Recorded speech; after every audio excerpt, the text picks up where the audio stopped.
Gosh. Oh. Holy moly, that is not a dog. My hand fits in there. I think that's a wolf, and that's a wolf as well. These are enormous. I am surrounded by wolves, hence all the tracks around me. That is crazy amount of ice there. Oh, wow. Frozen solid. Holy moly. Whoa. I have my sausages like this. Bon appetit, everybody. Welcome back, everyone, to another camping with Tony from AB Camping. We are in Eureka, Alaska. It's 9 o'clock in the morning. The temperature is -21. Oh, it's warmed up a little bit. It's -19, but then that's because I've just moved the thermometer next to the truck. It's cold, but it's beautiful. My previous video, I had dinner here in front of my fire, and we'd come up from a very wet and rainy Whittier and Seward, and I decided I wanted cold again, and I certainly got it. But look at my location. Next to the trails. Could put the snowshoes on, go for a wander. We're next to a river here, which is completely frozen over. And I've had the whole thing to myself overnight. And there's not a sound except for my truck. It's a Saturday morning. We are really in the middle of nowhere. Hours from Anchorage. So the plan today is to find somewhere just to do a little bit of a snowshoe walk and then head up to Tok near the Canadian border. I want to drive on the Alaska Highway.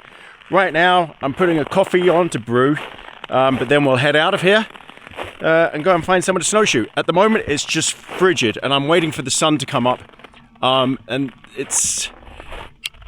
I think we've got another hour before we see sunlight. It'll be around 10ish, 10 a.m, around 11 maybe. Yeah, something like that. But right now, it's freezing. I've got to get in and get my coffee on. Oh, and I just started the engine up just to get it nice and warm in the cabin and to charge my batteries up a bit more as well. This is the inside of home. In case you haven't seen the previous videos, I'm in a rooftop tent that's built in as the roof of this cab. The heating on. Got all my electronic wizardry. Let's get this closed. And my bed is up here. But it's all a bit frozen. As you can see, those white things is frost. And there's ice. Let me turn that on and you'll see. There's a bit of ice built up down in the corner there. Yeah, it gets cold up here. The heat doesn't quite get to those corners. Right, I'm gonna get my coffee on and then sit and have that, and then we'll head off. Right, time to pack everything away. Roof tint, everything. Oh.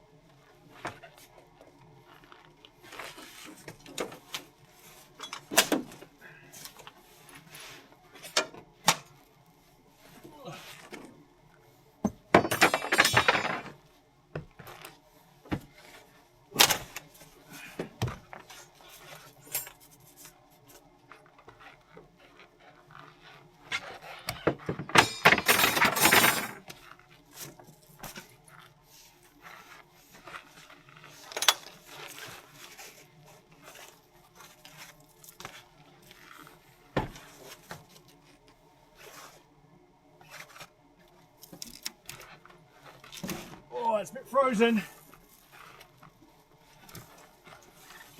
Oh. Oh. There's got to be a better way to do this. Oh. The straps are all frozen solid.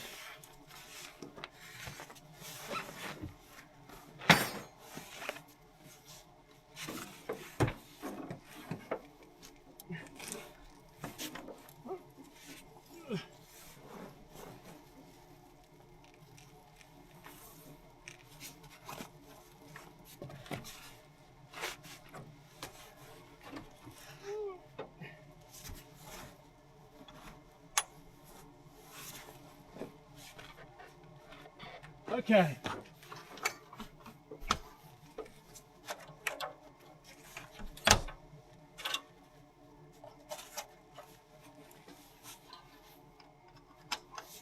Woo! Man, that's cold. Oh. Even with gloves on, that is freezing. Oh.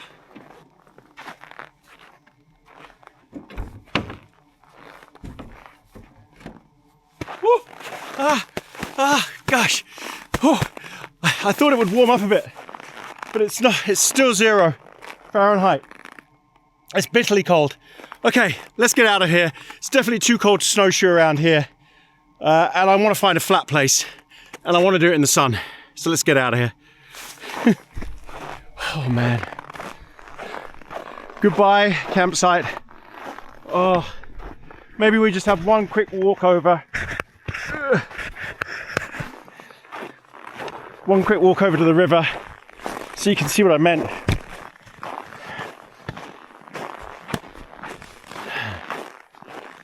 About it being a river. God, it's bitterly cold. It just takes your breath away. I think it's got colder. I'm actually gasping for air. Wow, it's just frigid. So this is the river. I don't want to walk in there. It's too deep, the snow. But I'm assuming it would be flowing nicely. But yeah, it's just frozen solid. I mean, people have been walking on it, which I find a little bit risky, but it would be frozen. All right, goodbye campsite. This has been a lovely spot. Absolutely fantastic. I couldn't have asked for better. I wanted cold.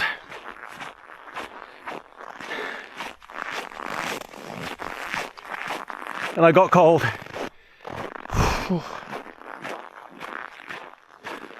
I had to wipe down my lights last night. They were caked in crud. All of them were frozen and everything. All right, let's go. Okay, let's go. Oh, heated steering wheel on, that's for sure. Man. Oh, that's so bitterly cold. My windscreen's a bit dirty, but I can't wash it. It's 0. It is, so it hasn't warmed up at all. Okay, let's go. I haven't been putting my handbrake on, parking brake, because I don't want it freezing. I've had that happen before. What a great spot.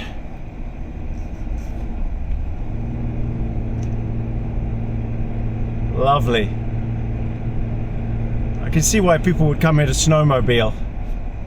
Oh, and there's the sun just coming up above the fog and the cloud in the background there.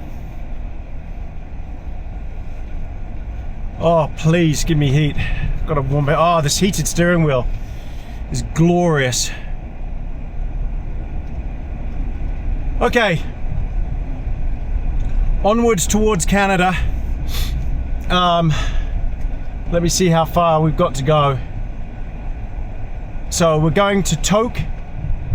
It's 187 miles. I don't know what's at Tok, but I've never driven on the Alaska Highway, which is what I want to do.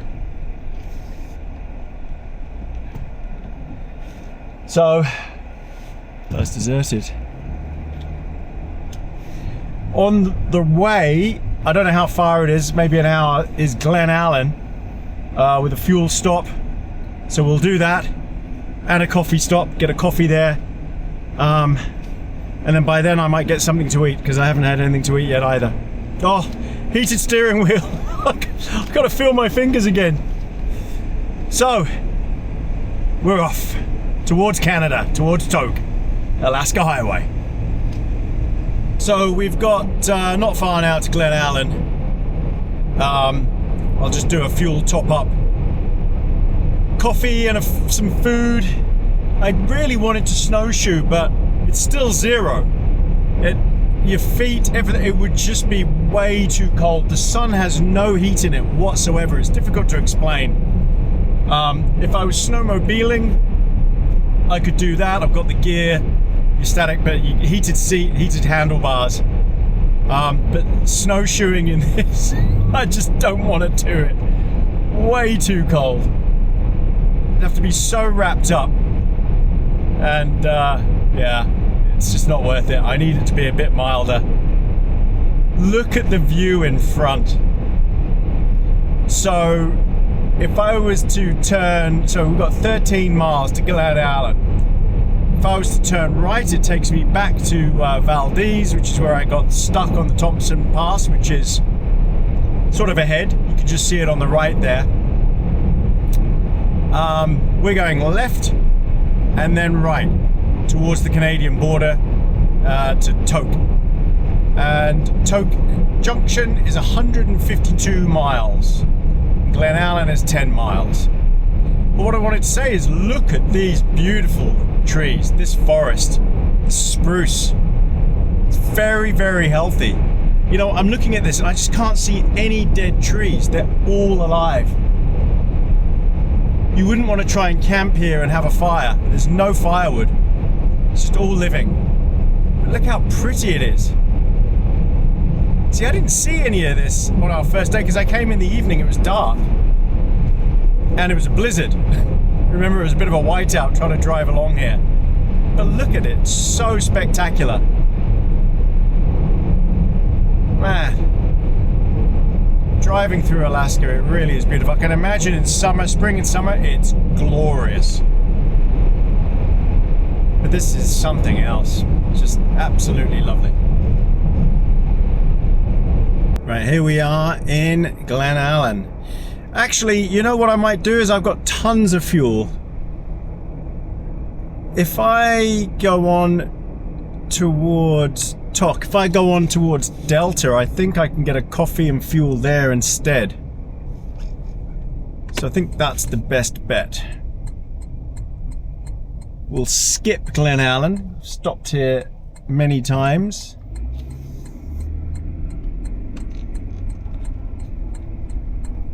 Goodbye, Glennallen. I'm going to see it again though, because I've got to come back this way. I've got to come all the way back.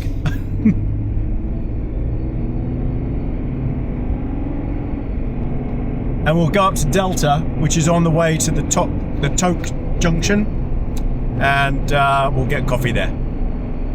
But yeah, I'm doing a big loop. I mean, this is a ridiculous route that I'm doing. Absolutely doesn't make any sense whatsoever. I'm going a long way out, and I've got to come all the way back.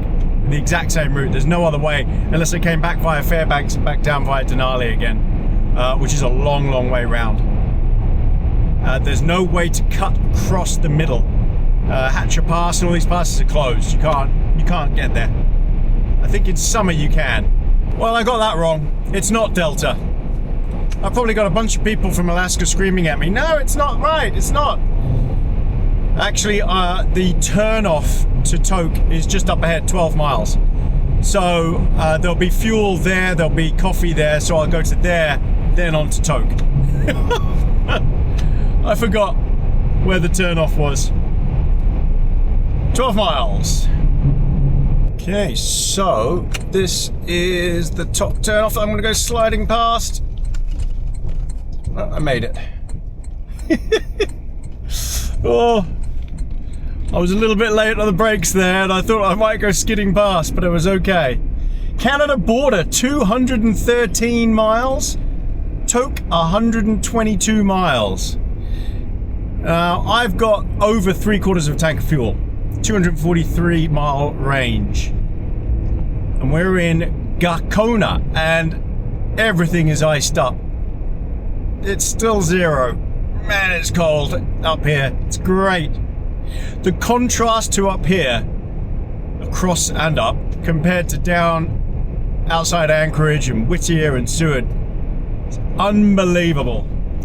It's still raining down there. I'm so glad I left. It's just so mild compared to here. I wish we were getting snow occasionally here, but I'll be honest, driving in the snow is a complete nightmare. Blizzards and everything, whiteouts. It's not fun. It's just nice to watch the snow falling occasionally. But it's okay, I'll take the cold. I'm happy with this. Alright, 121 miles to Tok. Wow, this view. Oh. Wow, it's just beautiful. Oh, I didn't have time to pull into that stop there, but it's staggeringly beautiful. So is this the Alaska Highway? I think it is. I think this is what's called the Alaska Highway. I could be wrong. I'm sure people will correct me in the comments. Oh, it just changes the direction that you go in. And this is my first time on this one. Alright, we'll push on. I'll try and bring you back if there's some amazing view. Or if I find somewhere I can have a coffee and something to eat. Alright, we found a little fuel stop. Pasties Sonona Greek trading post. Oh, this looks lovely. Look at this little place. And they've got coffees and I'm assuming cakes and things. So, yeah. Let's fuel up and go and get something to eat and a coffee. Yum. Well, it feels a bit better. Had a coffee and a sandwich. Filled up with fuel. I keep filling up with fuel whenever I get to sort of quarter of a tank gone, 3/4 of a tank. I just like to know I've always taken advantage of a fuel station. Because you never know if you're going to break down and you need to sit in the back and run the diesel heater, the petrol heater. You just never know. So always good to top up, have full tank of fuel. Okay, onwards. So Tok, 88 miles. I don't know anything about Tok. I'll be honest. I just wanted to drive on the Alaskan Highway. But we'll see what's near Tok, around Tok. I'll ask some questions, see if I can do snowshoeing. It has warmed up substantially. Here, we're now up above 10 Fahrenheit. So, starting to be able to deal with these sorts of temperatures to maybe go walking. I'm going over the Chistochina River. Wow, this is pretty big. All right, onwards. Oh, 24 Fahrenheit. It's like summer. I just pulled over to show you the view from here. It's absolutely stunning. Look at that. Oh.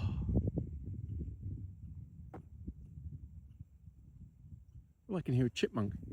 It's a chipmunk just there. What is that mountain? Maybe someone can tell me that knows. When you're driving down the Alaska Highway, this is towards Tok. This is on the right hand side. It's enormous. I mean, what is that? It's very cool, but look at this day. Oh man. The Alaska Highway is stunning.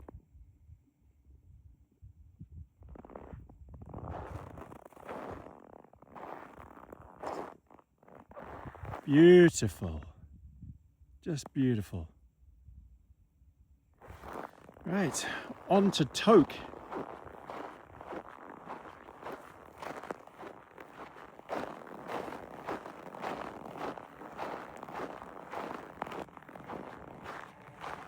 What a beast. What a filthy beast. Really is filthy. Oh well. So here we are, we're at Tok. There's not much here. This is a small place. We're, as far as the Canadian border goes, it's 90 miles from the Canadian border. That way. There's a gas station right there, so I'm going to fill up. Maybe try and find somewhere to have a bite to eat. But yeah, this is Tok, everybody. Tok is small.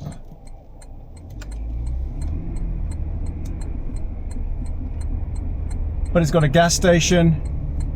And it looks like it's got some restaurants here as well. So I'm gonna do that, tired. And then what we'll do is we'll find a wild camping spot to stay the night. Near to here as possible, but I want somewhere as wild as possible, maybe next to a stream or something. Right, fuel up time, and then we'll head off. All right, I've got some supplies, got some firewood. Back here, got 4 bundles of firewood, just a couple of things and extra cigars. Dead ahead is Canada. Can't believe it. I'm not gonna go to Canada. I'm not even gonna go to the border. We're gonna find a spot to camp tonight. So Toka's got a few different stores that look pretty good. The grocery store I was in just now is big. Got restaurants, a lot of things. I didn't actually get anything to eat here, but it's a possibility tomorrow. But tonight what we're gonna do is I wanna get somewhere before it gets dark to camp up for the night. And then tomorrow, we're on our way back, we're gonna wild camp. Snowshoe out and wild camp. In the spruces, I saw a river spot that I could go along and walk along and go and find a really good wild camp spot. So that's what we're gonna do tomorrow. But tonight, need to find a spot. We're still at 0 Fahrenheit. It's cold. I know someone's gonna say it's colder wherever they are, but I'm telling you it's cold. Oh, okay. Not far to this spot. I'm looking around. We will find somewhere. By the way, I should point out, this is the Alaska Highway that goes to Canada. I was on the Glen Highway before. So, I'm actually not going to spend much time on the Alaska Highway at all, because I'm going to be going back the other way pretty much as soon as I get off here, to be honest. Because this doesn't look like it's got some very good spots, and it's nowhere near as pretty as the Glen Highway was. And this also is much more busy. I guess because you've got traffic going from Canada to Fairbanks on this route. So this is a much busier highway than the Glen Highway. So I think what we're going to do is, because I looked and all the spots are closed in, barricaded off, blocked up. Got my last spot I can try up here. Otherwise, I'm just going to turn around, go back on the Glen Highway. The state sites are not cleared out. Which is a shame. But yeah, I'm gonna one last look, and then we'll make a decision as to whether to turn around or not. Sitrep all closed, all blocked off, can't get access. What a nightmare. So what we're gonna do is turn back. I've already turned around. Gonna go back down the Glen Highway, which was beautiful, and I saw lots of lovely spots so I can drive off, park up, and tomorrow do wild camps as well. What I really want is another spot like I had last night, off the side of the road there, tucked away, where I could have a fire, and it was absolutely beautiful. That's what I want. So I'm going to go back down the Glen Highway, see if I can find something like that. It's just very difficult because of the amount of snow that they've had here. They just don't clear the paths, the roads. I had this problem in Canada. It was way worse in Canada. Just literally there was nowhere to go in Canada. It's all set up for spring, summer, autumn. It's because it's just too expensive, I guess, to maintain these side roads. So we'll go back down the Glen Highway, and we'll find somewhere down there for tonight. Okay, I found somewhere. I'm by the Toke River. Look at this. Now it looks like some other people have been up here before, recently, getting firewood, looks like. Look at my view. And it goes on quite a way up here. I just wanted to have a look around before I definitely commit to here. These guys have been four-wheeling through here. I also wanted to make sure they're not still here, parked up here somewhere.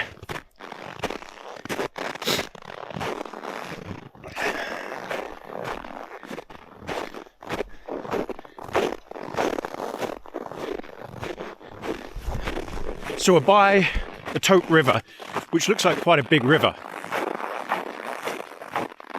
And I can see that Several tracks here. Look at this.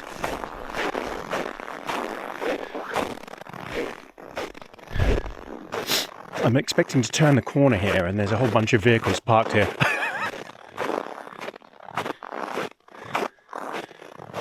Hopefully everybody's gone and this was from a day ago or something.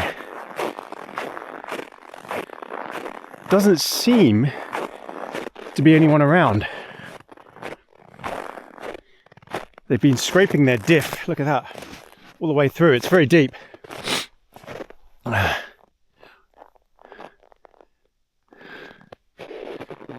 Doesn't seem to be. I certainly can't hear anything. Could this be the right spot? Could this work?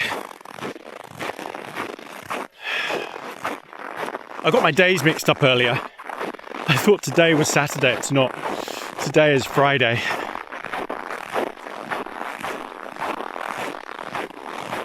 So you never know. People could turn up and park here. I just didn't want to fully block the road. So you can see people have been walking it. But these prints are old. These prints look like they're a few days old. And they're with a big dog, looks like. Either that's a dog or that's a wolf print. Actually, holy moly.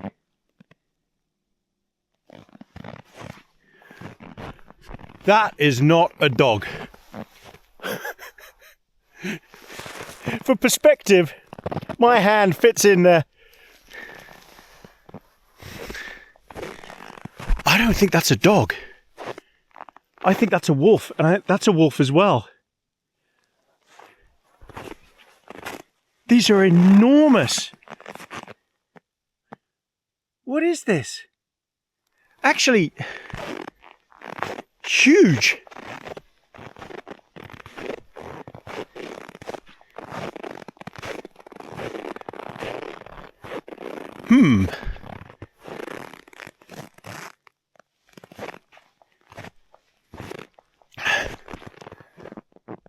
These prints go all the way up here. But they look like they're a couple of days old because there's a dusting of snow on top of them. Oh yeah, hang on. That's not wolf. That's moose, isn't it?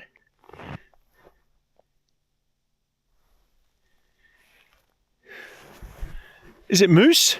Is it elk? Look at these prongs here. I don't know what I'm looking at. I can't tell. There seems to be several types. Okay, whatever it is, they're big.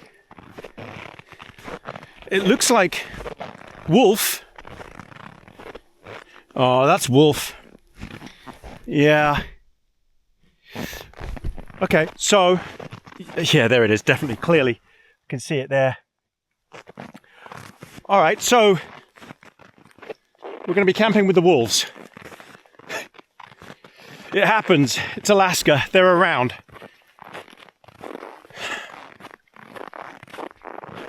They don't bother people. They don't really want to be near people. It looks like they've just walked through here. A couple of them. 2 or 3.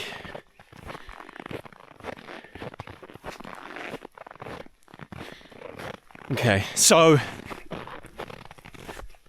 I'm probably going to stay here then, the night.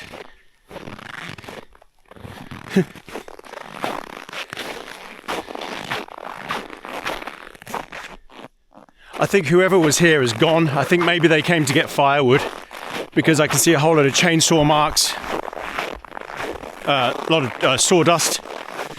So whatever happened here has happened. It's just too beautiful a spot to pass up.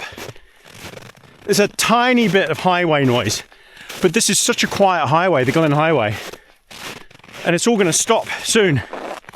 It'll stop by tonight, and then it'll be just dead quiet. The highway is just a couple of 100 yards up. and we're gonna lose light soon, and I wanted to park up early, get the rig all set up. Man, it's cold. Zero Fahrenheit. I'm gonna get frosty quite quickly.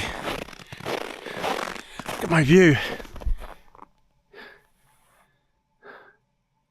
It's beautiful. I think this is a good spot for it. I'm not blocking either side. If anyone wants to come up here, they can. There's plenty of room. Just drive around me there. To get that way, if they are up that way. And if they're this way, they can come around me. I'm just sort of parked on the corner here. Off the side is very, very deep. That's like 1 meter deep down there, and on the right side as well. So I don't really want to push my luck by going too far over. On the right side here, I wanted to give myself a little space to walk around the truck, which I have. But you see, if you go off here, this is very deep under here. And I'm level here, so this is all good. All right, one thing I want to do is I need to put some more windshield washer in. This stuff, it's good down to negative 20 Fahrenheit. So I need to load that up. Oh gosh, it's cold in my hands. But I definitely need to get inside the truck ASAP. Mustn't leave my water out and stuff like that this time, because I think it's going to be even colder tonight.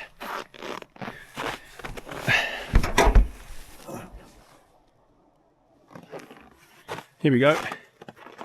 Washer fluid. Okay, right, I'm going to fill that up and then we'll get settled in.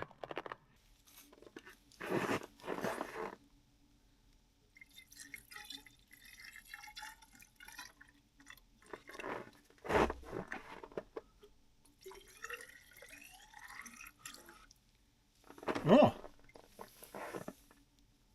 that was full. It's weird. I like came on before. Okay. But this stuff's useful. You pour it on the brush and then you can wipe your lights and windscreen with it. So just use it neat. And then you can clean all the gunk off your windscreen. Oh, okay. I've got to get settled and I'll bring you back because it's too cold to film.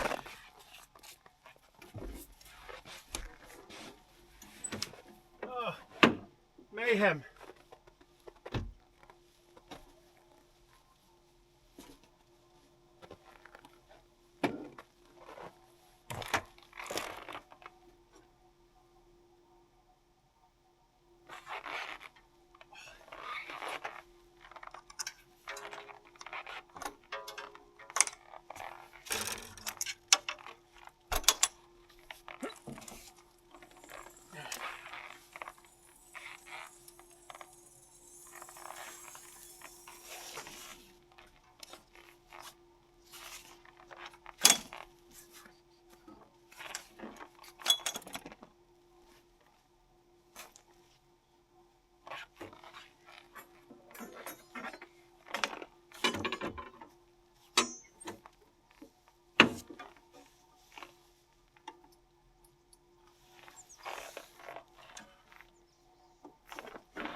Oh, the snow won't compact.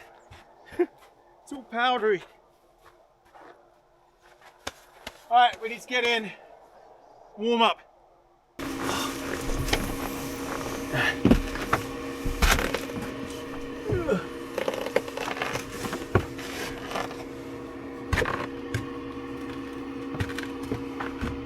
Oh, what a mess.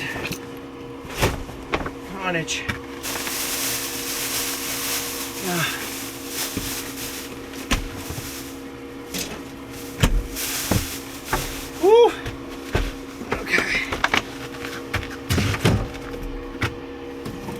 gotta close this. Oh. Whew.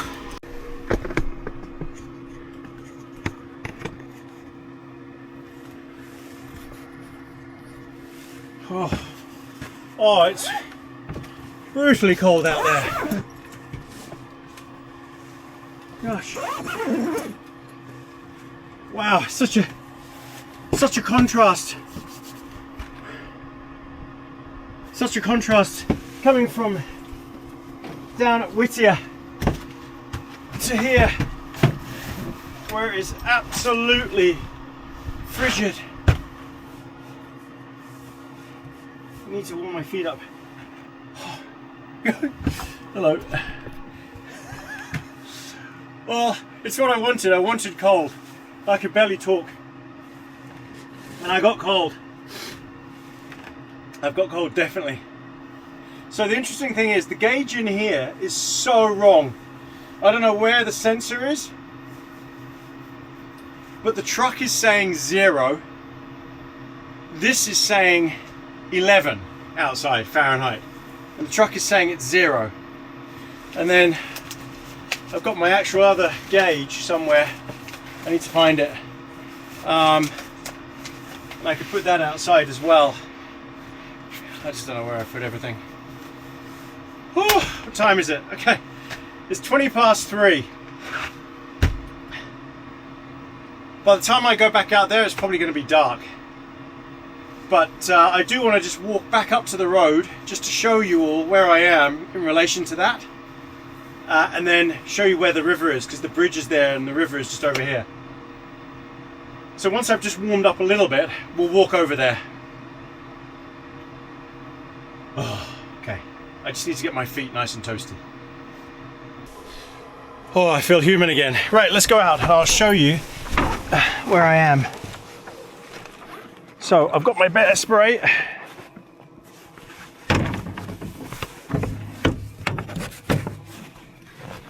Got my bear spray in my pocket. Got my phone and keys. I'm wearing my -100 boots.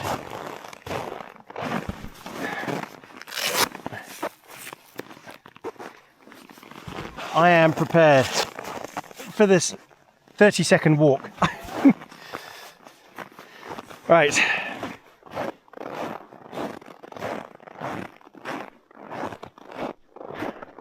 I wonder if we're going to see the wolves. See, now what are these prints? Is that moose? Old moose? Or is that wolf as well?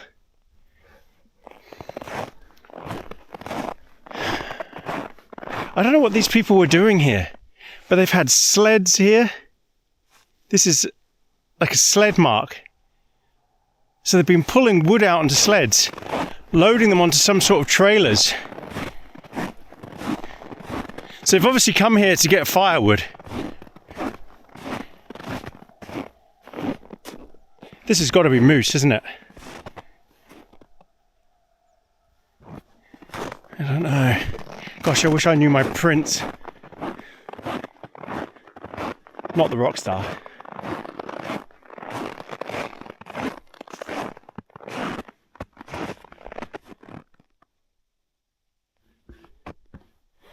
I mean, these are just massive prints.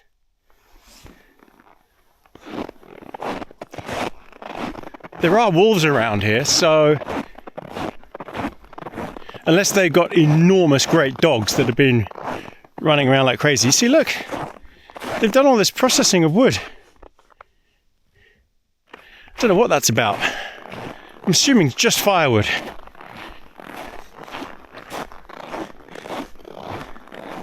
So the highway is literally just here. We're going to have a really bright night. The moon is spectacular. It's almost full moon.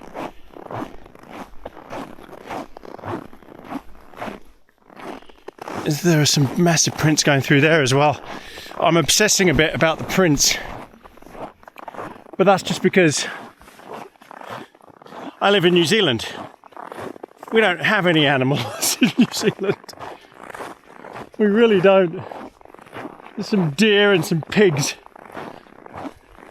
And that's it. This is the highway.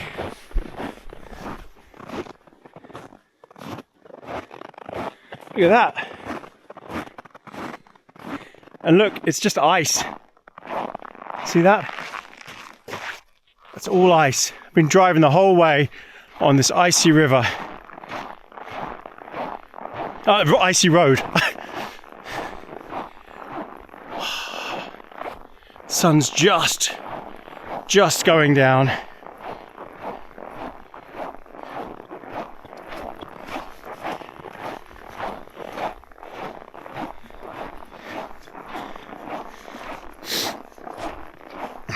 I might get frosty.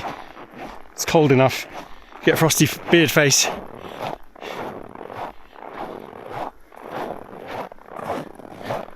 Just got to be careful because I am on the highway here.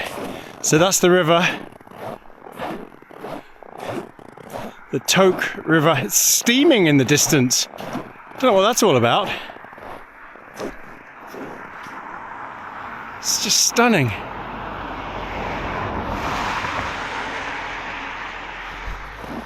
Again, huge prints coming across the river. That's got to be moose. They're just gigantic, massive strides. Yeah, that's got to be. Oh, just look at it. What a spot. So you see what I mean about this being a quiet highway, Glen Highway. It's very quiet. And I'm tucked right down in the trees. You can't see me there at all. Even if I have a fire, I wouldn't be able to see it. It would be so amazing to see some wildlife, to see a moose, or even wolves. You know, it doesn't bother me. If I see a moose, that would be amazing. I'll just keep my distance, be sensible. They are not overly friendly. They're grumpy things. So yeah. The Toke River. I bet this is stunning in summer. And we're getting the last of the sunset.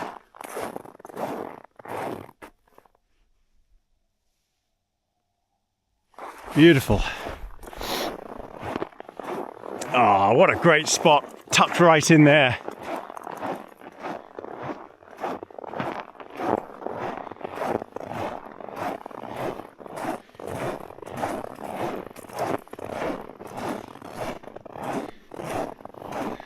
Last of the sun. It's going to be dark soon.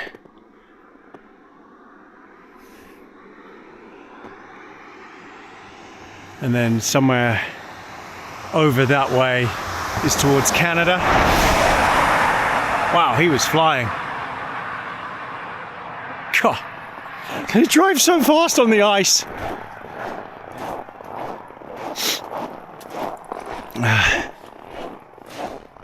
I'm getting crispy. I can feel it. I can feel it on my face. I don't know. I can definitely feel it. You crisp up really quickly in these temperatures. Your beard freezes. Yeah, there's steam over there coming off the river. I can't work out why. I could snowshoe over there tomorrow morning. See where those wolf prints lead. I'm tempted to do that. I think that would be fun. And I'm desperate to get the snowshoes on again. So I could stay where I am and snowshoe round to the river. Snowshoe across the river, that would be cool.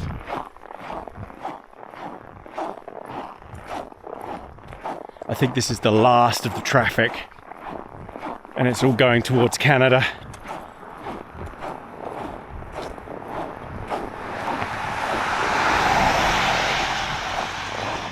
That was a Canada plate.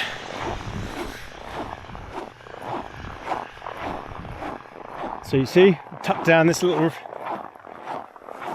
side road here. It's not really groomed Hasn't been groomed for a while, I'd say. It's just had vehicles come down it, that's all.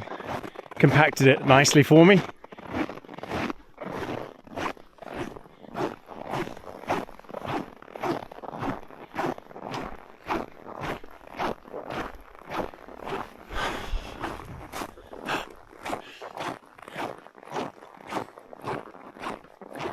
This is what it's all about.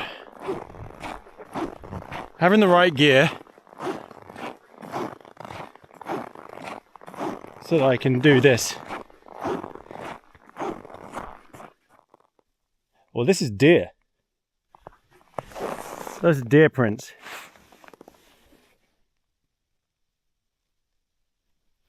It's another one. Oh, it's coming out from there. Interesting. No. Yeah, that's deer print. Okay, I know those. It's these wolf prints that are dotting in and out that are amazing.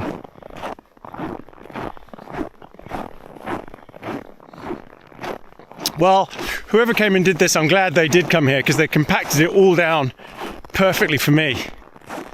So I didn't have to struggle in any deep snow or anything. I mean, that's all clear there. I could park there as well, but then I'd be in view of the highway.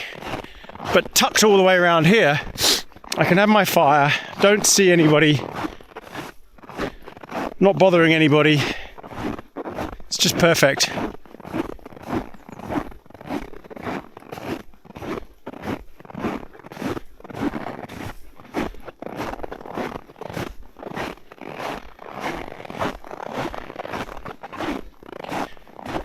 And I'm just assuming that the people who are here, they've long gone. They've done everything they wanted to do, getting all this firewood.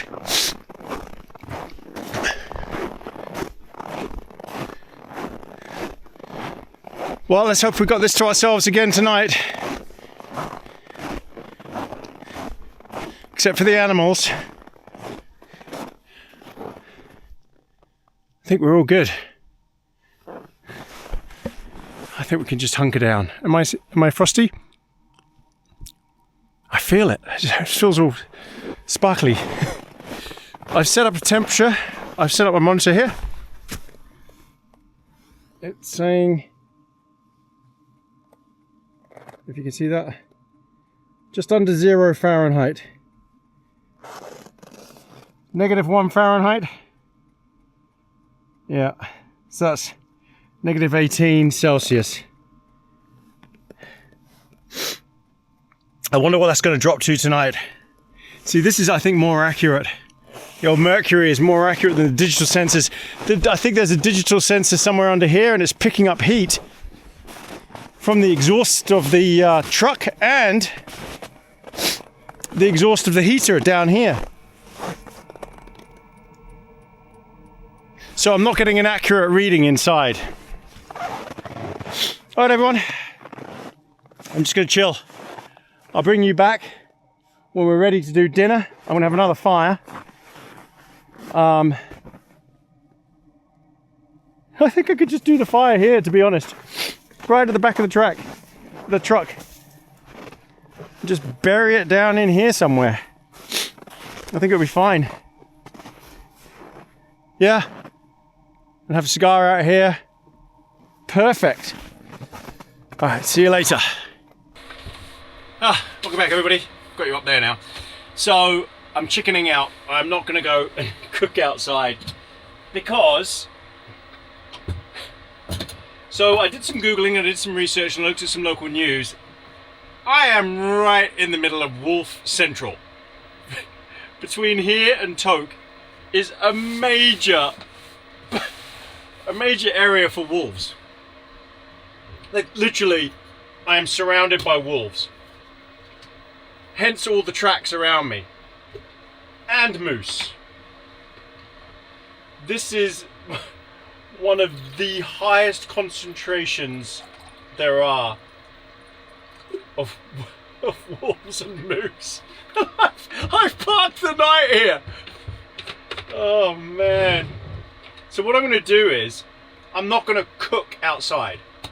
Okay? Because cooking is too distracting. what I will do is I'm going to have my go-to meal, the peak refueled biscuits and sausage gravy. I'm going to have that in here. So I'm going to have my food in here and everything. And then I will go and have a fire right at the back of the truck. Light the fire, because I'm sure that would put wolves off anyway. I'm sure humans put wolves off anyway as well. And moose. And have a cigar out there by the fire with, you know, my back to the truck, looking at the fire, look out. But I don't want to cook out there. I did get some sausages to cook. I just don't want to cook meat and have that stuff right there. So, yeah, I'm going for the good old, I love this thing anyway, sausage and gravy meal, biscuits. It'll still be good. And then we'll go out and have a cigar and have a big fire so I can sit out there and look at the full moon. But there's no way I'm going for a wonder. No. I don't want to freak something out. You know, I'm sure they're not a problem. In fact, I'm positive they're not going to be a problem. But why be the first? Why risk it? It doesn't make any sense to do so. So yeah, that's what I'm going to do. Biscuits and sausage gravy. Have it in my bowl.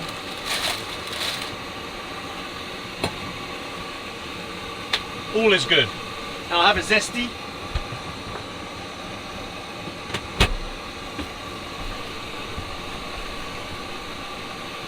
Cheers, everybody.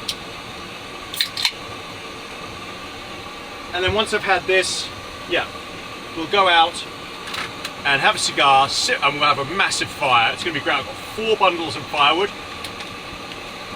I think tonight I'll use 2 because I'm not cooking. I'm not cooking out there at the same time.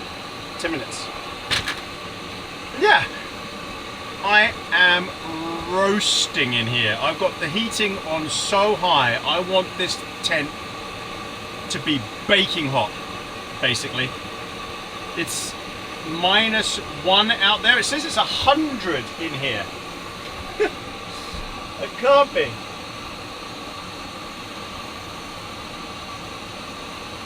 Okay, so I think what the issue is, this is the sensor, one of the sensors right here behind me, and it's really hot. And I think that's a problem. So I think what happens is, because I've got the heat blowing right here, it's blowing against the temperature sensor here. So it's telling me it's 100 degrees in here, but it's not. But the thermostat is, I don't know where the thermostat reading is, if it's over there or whatever. I don't know. I don't like this heater that they've got in here. This Webasto. My heater in Buddy, my camper van, is way better because I don't need, I've got options. I don't have to have it set as a thermostat. I can just manually control the fan and the heat. All these options. So that's what I'm going to be getting again. That's what I'll get installed in the Troopy. The same thing from Christchurch. It's heat port in New Zealand.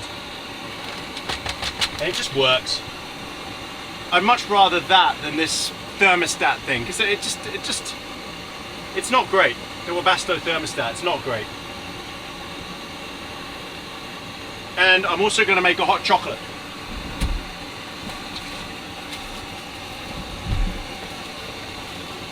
I've got a bunch of Swiss Miss hot chocolates, which I love. So I'll have that too.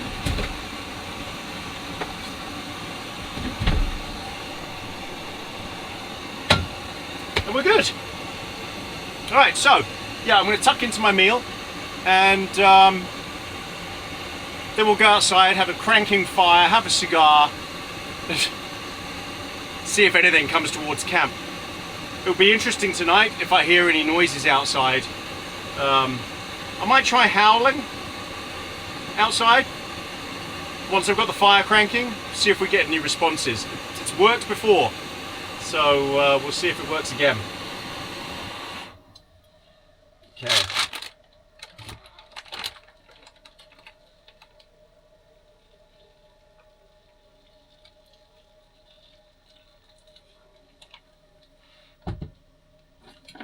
Oh, this smells so good.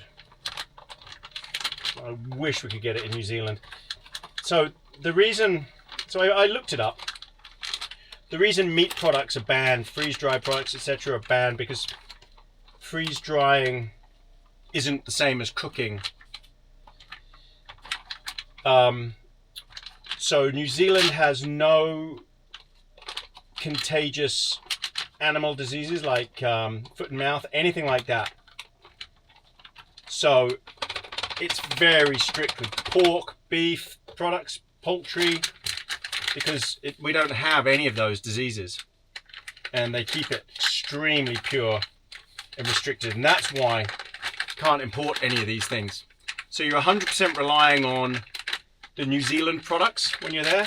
Well, that's fine. They're okay. Actually, they're pretty good, but they're all New Zealand meals. That's it. Some Asian. Hey Siri, set timer, 10 minutes. But they don't do sausage and gravy. So I might have to ask them, hey, come on, you know, please do sausage and gravy. They'll be like, what? What the hell is that? Because they don't even know what it is, sausage, biscuits and gravy. I'd have to explain it to them. Maybe they will. Because I think it would be a good meal. I think it would sell well. I think it would do well. All right, everyone. I'm gonna tuck into my meal. I'm gonna have a hot chocolate, and yeah, we'll do this outside with a big fire.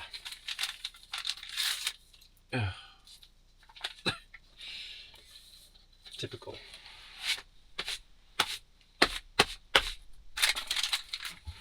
Right, I think we're ready for the fire and for cigar. So I've got bear spray on me. Let's see what's outside the front door. I can't believe I'm in wolf zone. So you see, according to this gauge here, it's -4. This one says -4 Fahrenheit. Anything out here? No. Okay. -4. Just look all around. No animals.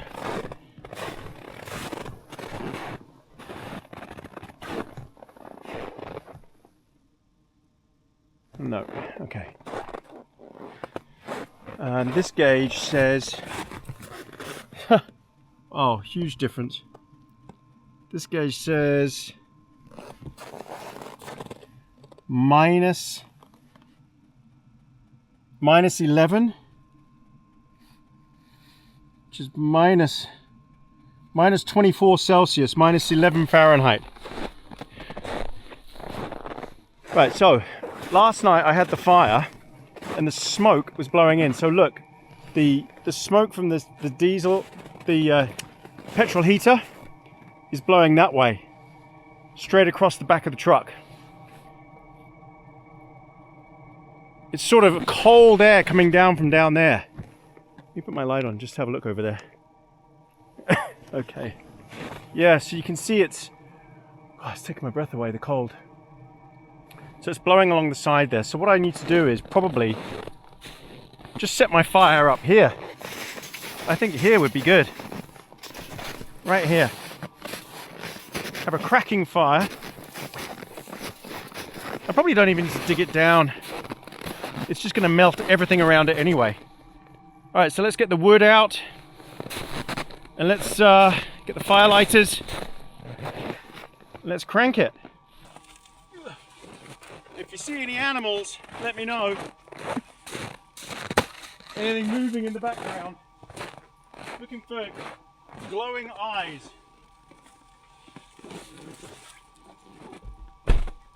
Oh man.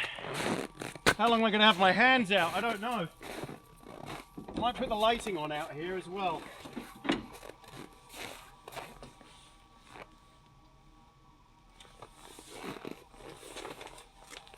let's bring my gloves out ready. So, let me just double check. Yeah.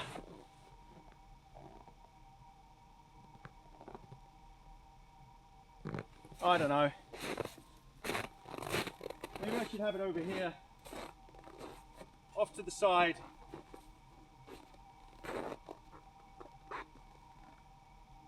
Actually, you know what? I'm going to have it over here by the bank.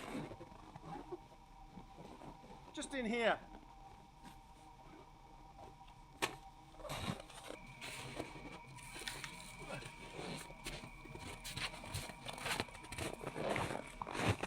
Yeah, that's going to be perfect, just there.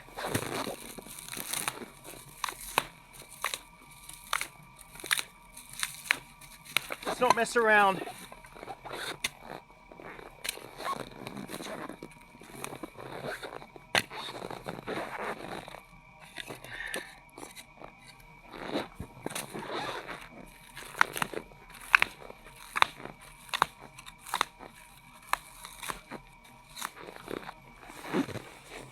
Woo! Man, that's cold. Oh.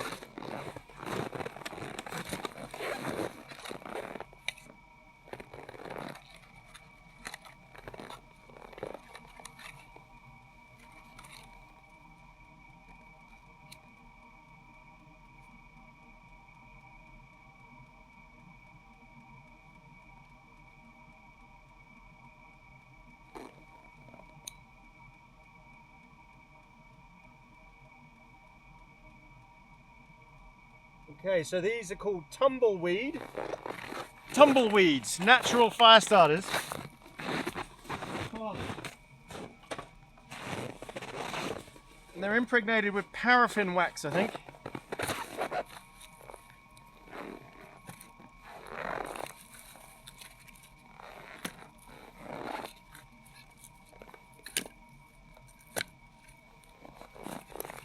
We are not going to mess around here. We're going max effort straight away.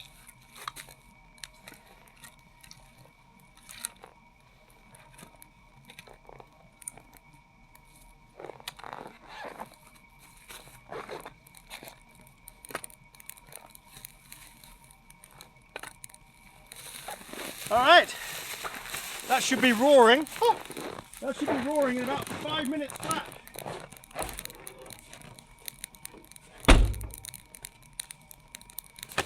Oh, should have heated my gloves up first.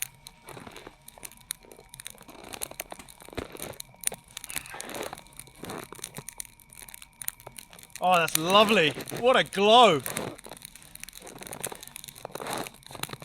The only thing is, with turning my headlamp off, is I can't see what's behind the camera. In case there's wolves. I don't know, are wolves afraid of fire? You would think so, wouldn't you? Oops. I think most animals are afraid of fire.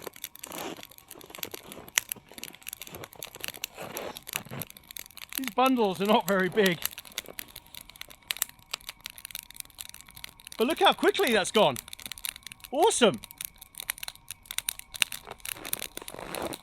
I want to bring you a little bit closer. You can get the full effect.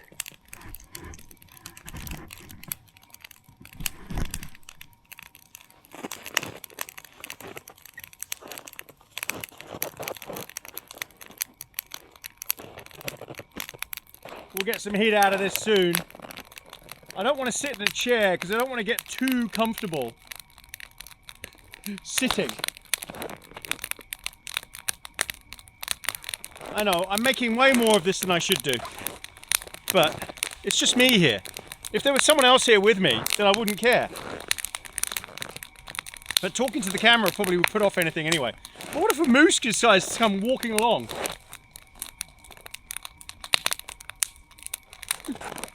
That would be pretty freaky. Come on, let's get hot.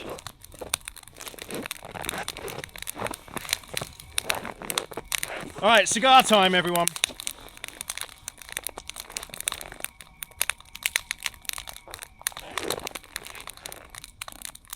Now, This is a random Honduran cigar that I got at the supermarket.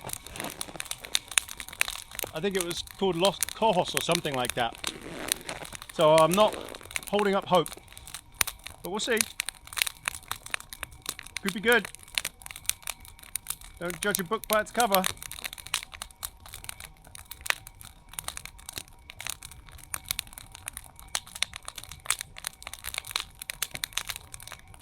Thanks again, everyone, for coming on this trip. This is the 8th video. I can't believe it. Number 8 in the Alaska series. If you haven't seen any of the others, please go watch them, because I'm traveling around Alaska in this truck camper. Okay, let's see how this is.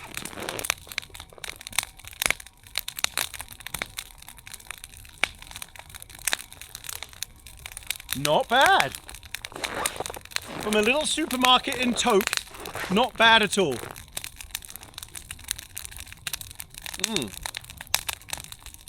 I've got another one of these, so I'll have to remember and get the label off the next one. Look at my fire. How awesome is this?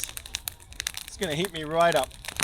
So I'm wearing, as usual, my Canada Goose, which is good down to whatever. Negative, negative, negative. It's built for these conditions. My polar boots, 100, negative 100. My insulated Wrangler jeans.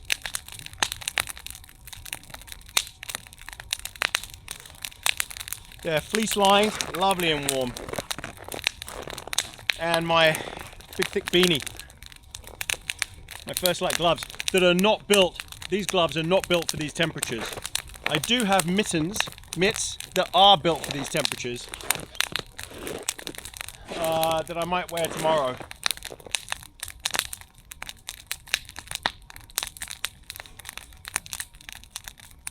Now I feel like I'm camping. Might get some gloves. These pockets have got warmers in.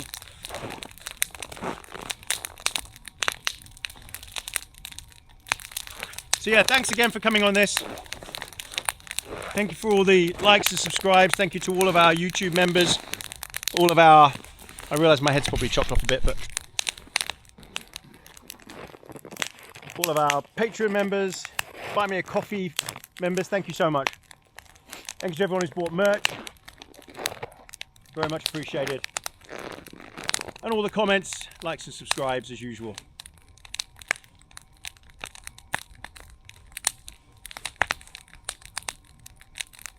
So, what was I going to talk about? Well, there were two things really. One is the release of the latest Epstein emails. That came out today. So we are January the 30th today. Even though this video comes out, I think, in April.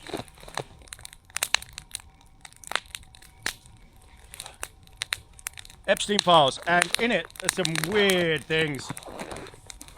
There's a couple of surprise emails from Elon Musk. Looks like he was butt kissing quite a bit. I've got a feeling Elon Musk was looking for money at the time. He was looking for some funding.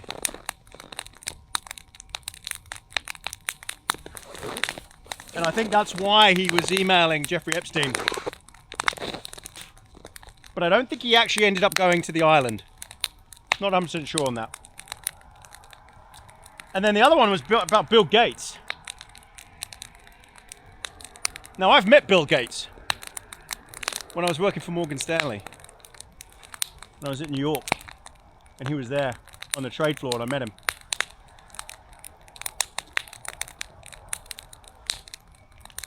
I don't know anything about him really. But it does strike me that he's got some secrets. So it wouldn't surprise me if what Epstein wrote in those emails was actually true. And that, yeah, he got up to a lot of no good with acquaintances of Epstein. Yeah. You know what I mean?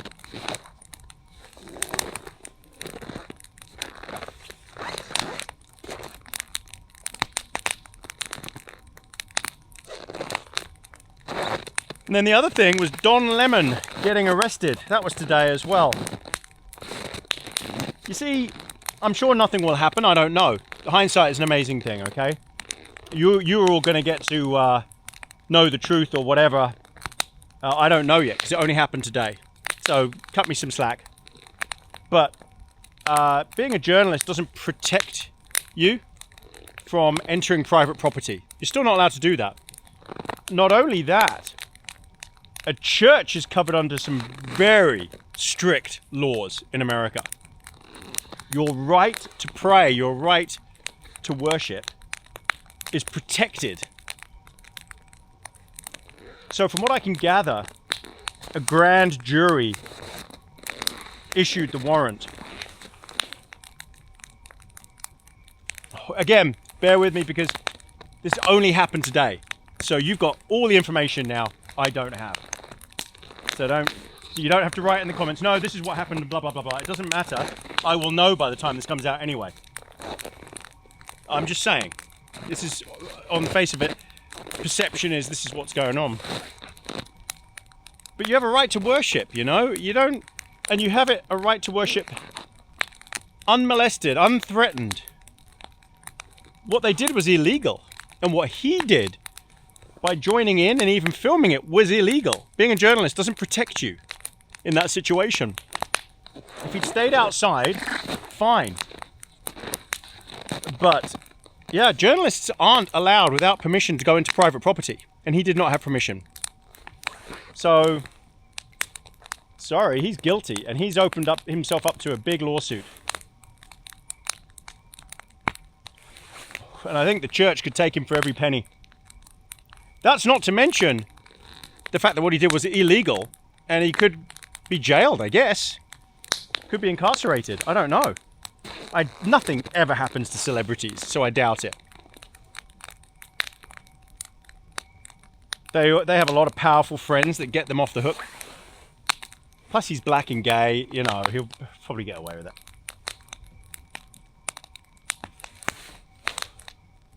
But still,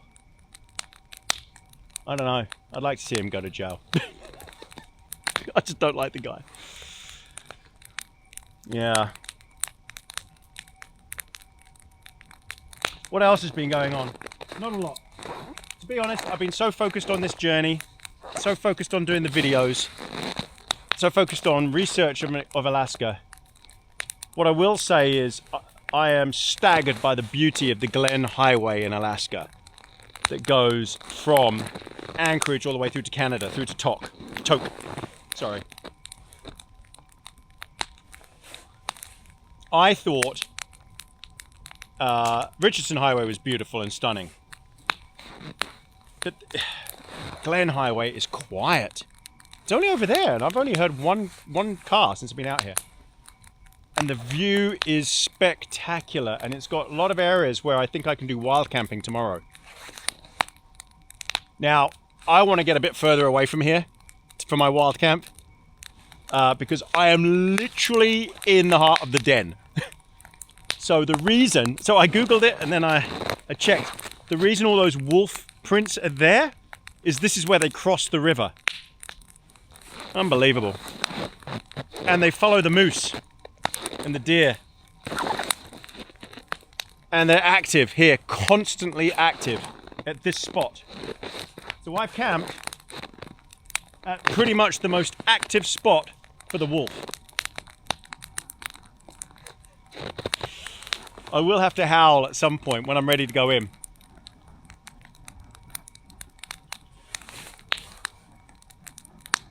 I think we should shut the heating off just to get some peace and quiet.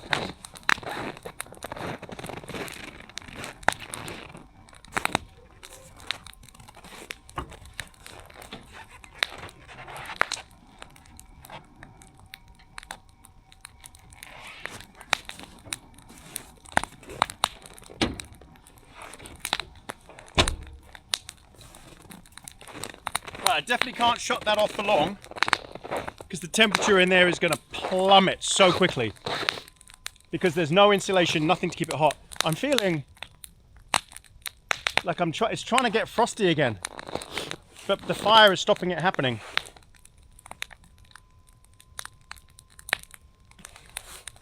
Usually I take you on a creepy walk. So we're gonna have a look at those wolf prints again. Okay. I'm having to hold the camera with a gloved hand because it's too cold to hold.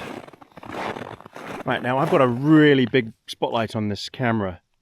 So let's really crank it. There we go.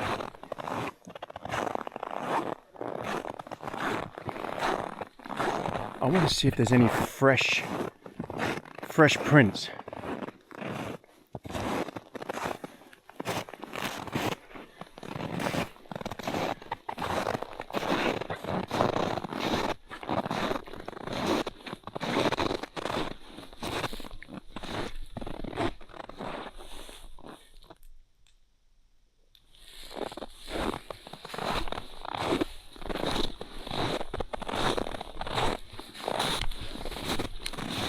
So the people who drove up here,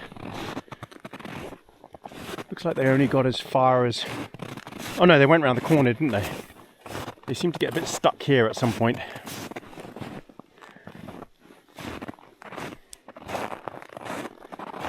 Okay, so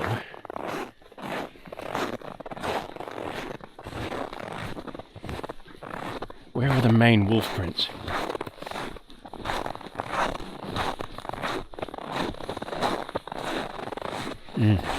Here they are.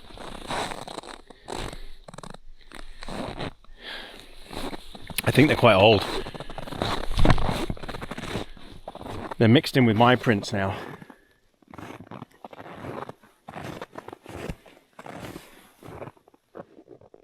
Gosh, they're massive.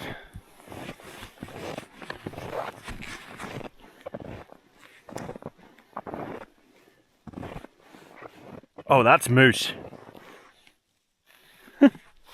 Hang on. Let me just tighten my camera up a bit. Hold on a sec. Right. No, that can't be moose. Not come through. That's a rabbit. Okay, that's a rabbit that's jumped through here.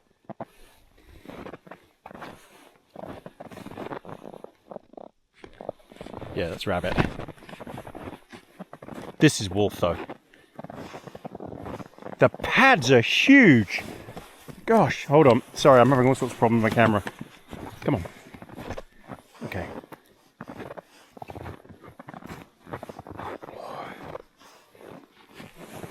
Wow. I don't know if the camera makes that out, but the pads are enormous. The nails on these things are just massive. So is that one or two? I think it's two. 2 or 3 wolves.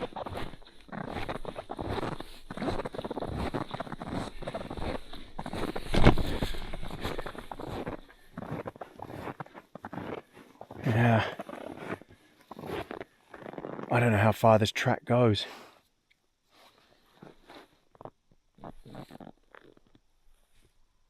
No, I'm calling it.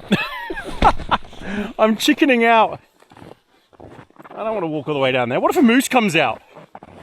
Moose are way worse. They are grumpy. Have a look behind me. Tell me if you see anything.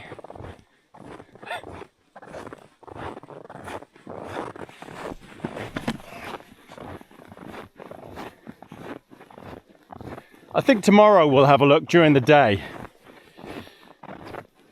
It's just it gets light so late.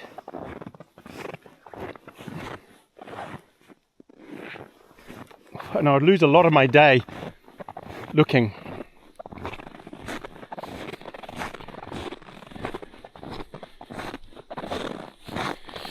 Right, I am absolutely freezing smoking this cigar. My fingers. I can't do it. I've had a few puffs. But no joke, it's ridiculously cold.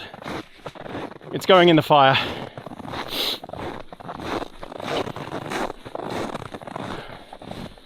I think this is colder than when I was at Denali.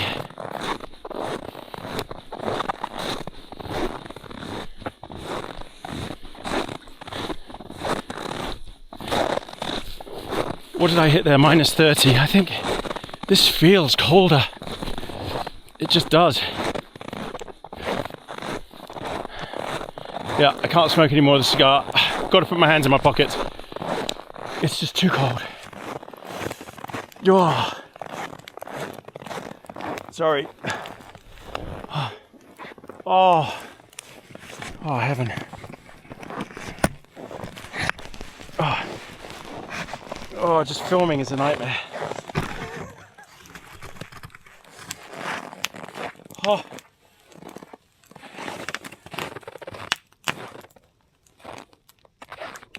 Wow. Oh, my face is frozen. Yeah, but it just freezes so quickly. All right, everyone. You're a wonk. I'm sorry. I'll try and fix it.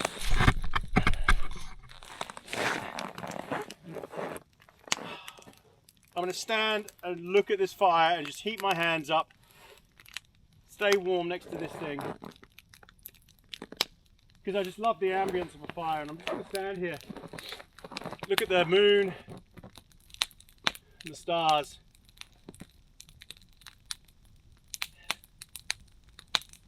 And then I'll bring you back for bedtime. See you later, everyone. Hopefully I don't get eaten. Oh, you know what we'll do? We'll give a howl before we go into bed. A nice big howl. Okay, welcome back to bedtime. Right, I'm going to bed right now. It's late and tired. But let's have a howl. Let's see if we hear anything.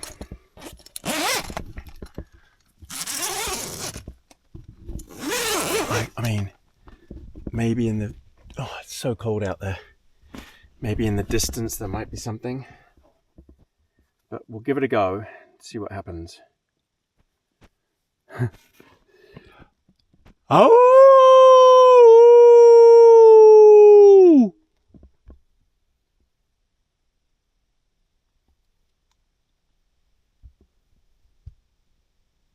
Nothing.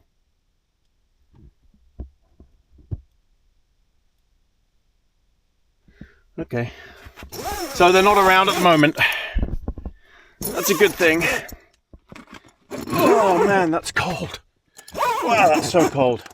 So I'm just leaving a little vent open up here, as small as possible, because it's just freezing. And it's a bit frozen there. Oh, all this ice. It's a weird design, I have to say. Man, it's really frozen down there. Look at it at the foot box. That's... Gosh. That is crazy amount of ice there. Oh, wow. That's frozen solid. Behind the pad. There is just nothing you can do about it. Gosh, it's a good job I've got this pad here. I'd be in real trouble without this pad. Wow, okay, well, someone said sleep with your head up this end. I can't fit with my head up this end. It doesn't work. I have to sleep with my feet down that end. Okay, all right, everyone, it's bedtime, so I'll see you, unless something major happens in the middle of the night. See you in the morning. Night, everybody. It's cold.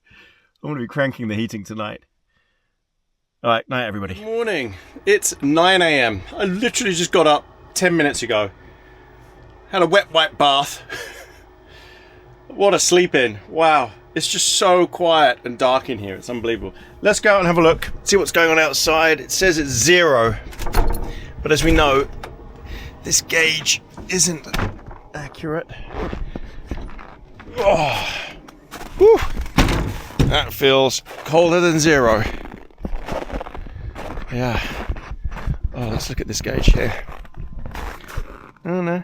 Yeah, it is 0. -1. Yeah. I don't know if you can make that out. -1. So it's saying about -19 Celsius. It's funny how that gauge works. Sometimes it works, sometimes it doesn't. Oh, crisp. Sun's just trying to come up. Maybe in an hour and a bit it will be up.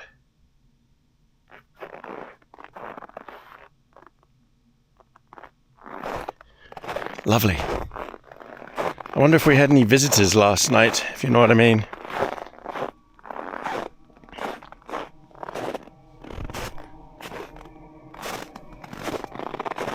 My fire was epic. I stood out here for quite a while.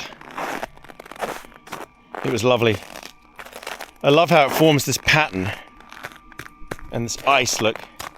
That's all ice now there. It's so cool. Might have kept the animals away as well.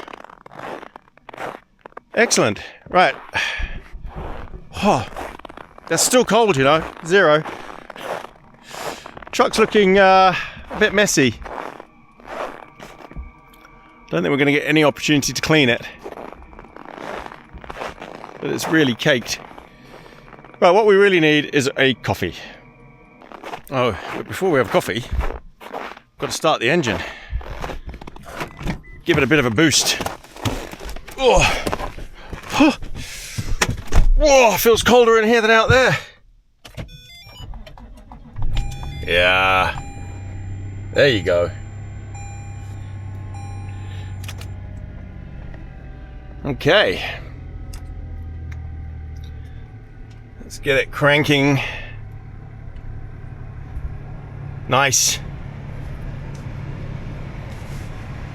Right, so we're going to leave that just running for like the time that we're here, charging the batteries, getting the engine nice and hot. So you see that says 0 Fahrenheit as well. Oh man, that's cold. They're definitely going to want a heated seat when I get back in here. Coffee time. I wish it had remote start. I don't know if that was an option on these, but remote start's very useful. So the plan today,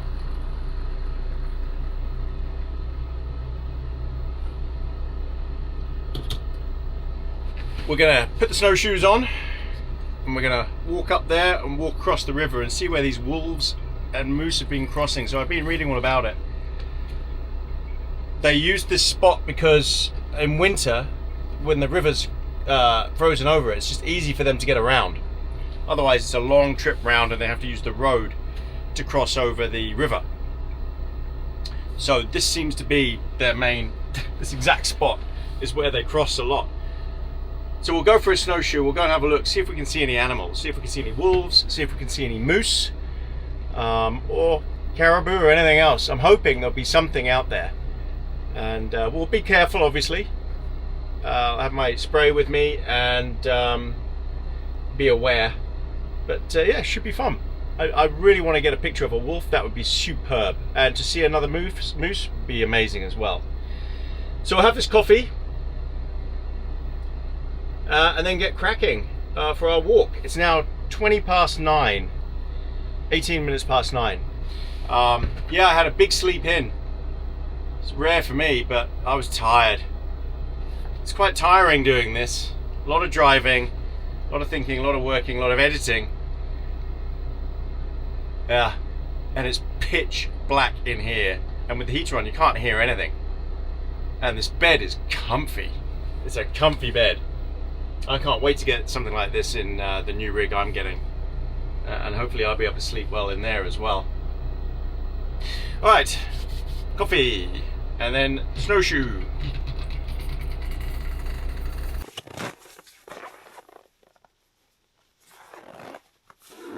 Let's go snowshoeing.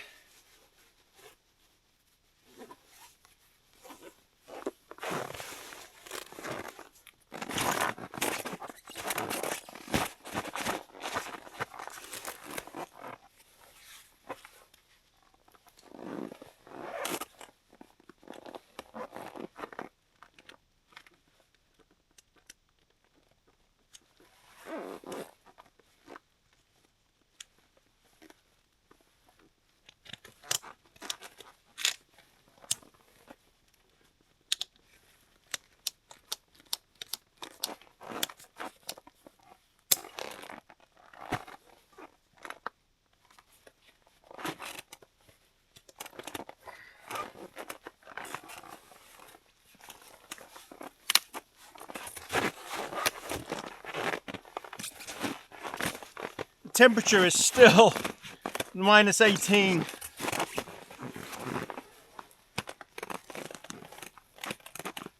It's so cold. Gotta do it though. This is like going skiing, putting your bindings on.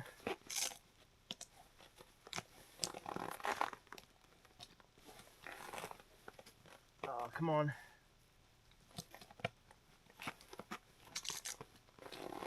Oh, I should have got these ready before I put them on.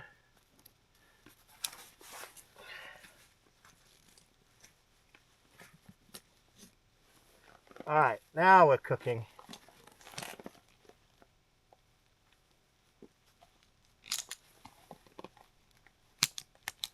I've got my insulated jeans on.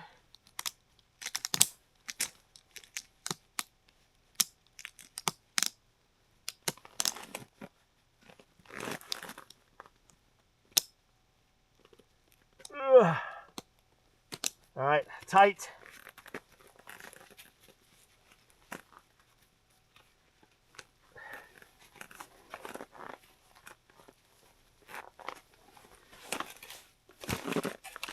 We're good. I've got my bear spray.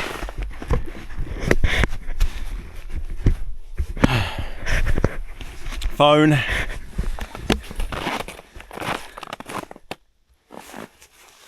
Man, it's still so cold. Let's just check the temperature. It just takes your breath away. Oh, I think it's getting colder again. Minus 1 Fahrenheit. Minus what, 19?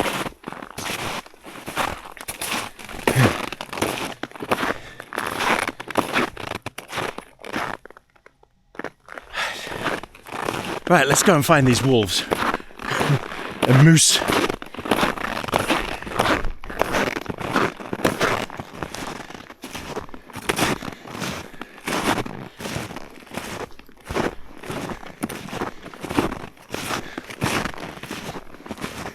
Be easier to actually walk in the fluffy stuff here, I think. Oh no, look, you see, you sink. Look at that. Even in snowshoes, look at that. With this powder, you sink completely. Snowshoes are great when the snow's had a chance to pack down a bit, different weather events. But when it's just powder like this, they still don't work. They don't work. Nothing really does. Better than not having them. But don't think this dry, powdery snow is walkable. It just isn't. How the animals do it, I have no idea.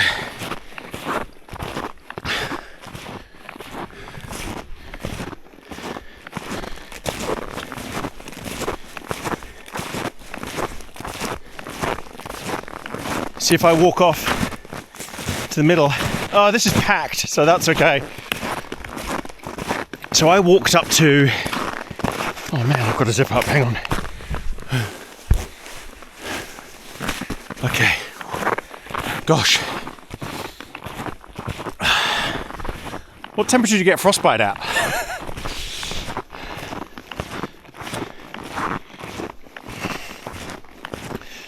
Where did I walk up to? Here. I stopped here.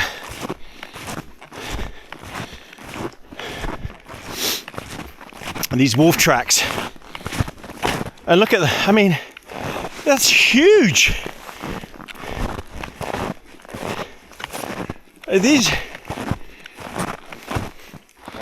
These wolves have massive feet.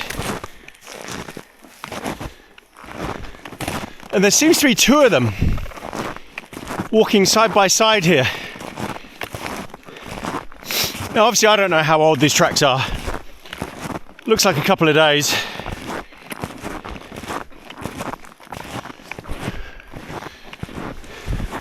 I'm hoping this track leads to the river. I think you could actually drive this Just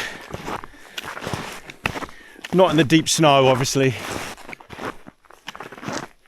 Oh, here we go. What's this? These are big. This looks like a massive elk. Holy moly. That footprint. Is that an elk? I don't think that's a moose. I'm not sure. So what I read, the research that I did, is the reason this is such a busy spot for the wolves is because of the amount of moose and elk around here. So this is their main hunting ground.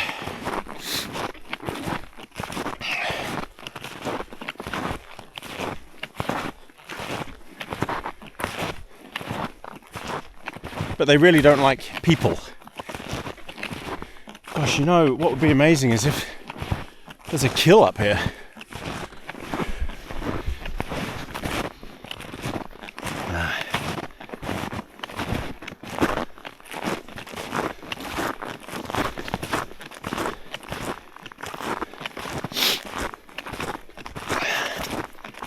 Alright, I'm going to keep going, see where this leads.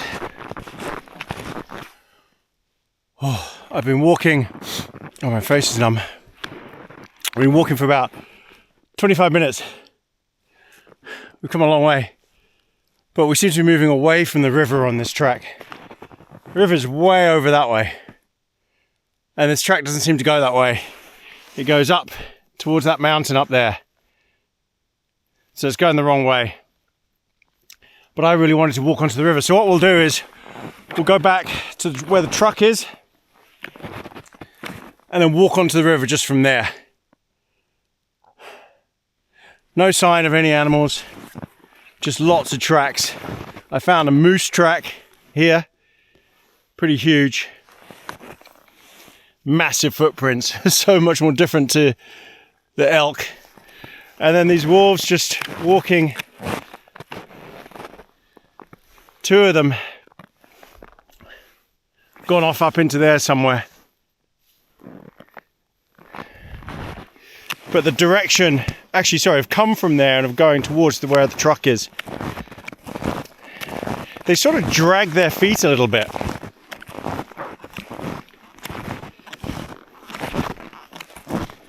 So they could be anywhere, it could be 100 miles from here by now. I'm sure there are wolves around somewhere. Just not in this particular spot right now. I feel frosty. My face is going numb. Right, so we'll head back and go on the river.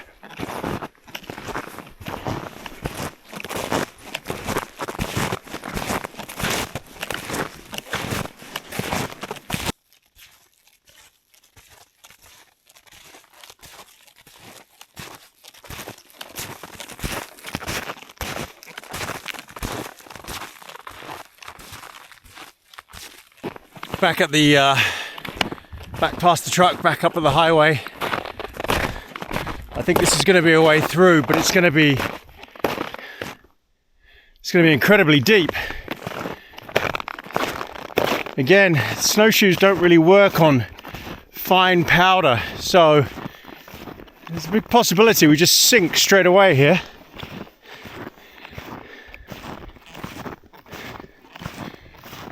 We'll be okay on this stuff here, but let's give it a go. Let's see what happens.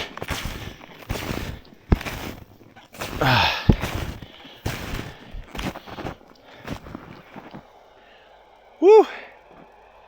Man, it's going to be a great walk down here. The mountain up there. What a range. Gosh, it's the first truck I've heard in ages. Right, this is the worrying bit here, where those huge moose prints are, or whatever prints they are. Let's see what happens. Whoa! Yeah, I sunk right down. This is going to be hard work. This is very, very deep, even with snowshoes. So I think, is this moose?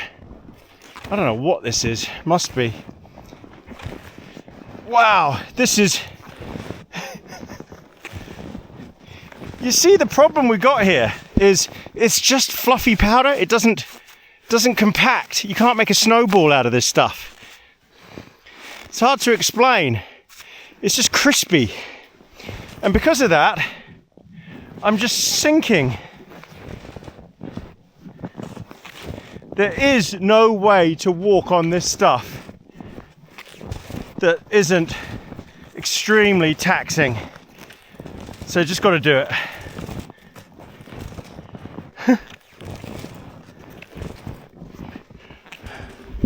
This is going to be hard work. But I got to walk on that river. I'm determined. I remember hearing Luke, Outdoor Gear Review, not Outdoor Gear Review, not that little hobbit, Frodo. No, Big Luke, Outdoor Boys.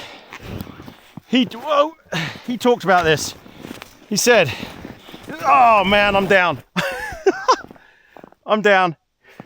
I leant over too much. And now I've got to try and get up. I've got to put the camera down, I think, for this, because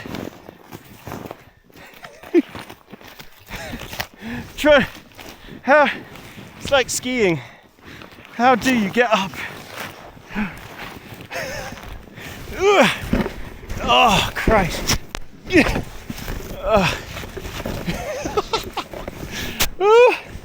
I'm so down. People are going to be looking at me like I'm mad. Oh, I'm up again.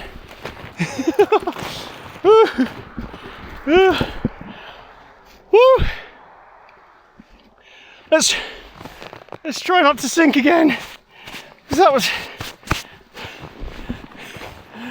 crazy. This is so deep. I'm shuffling, literally, look, shuffling my way through. It's the only way you can do it. You can't take too big steps. Yeah, so Luke from Outdoor Boys, I think, mentioned this, that snowshoes just, whilst they're great and you absolutely have to have them, there's only so much they can do. But you're better off having them than not. Because I wouldn't be able to do this without them. So I'm walking on this moose track, and it is helping because the moose has compacted it just a bit. Okay, we're almost there.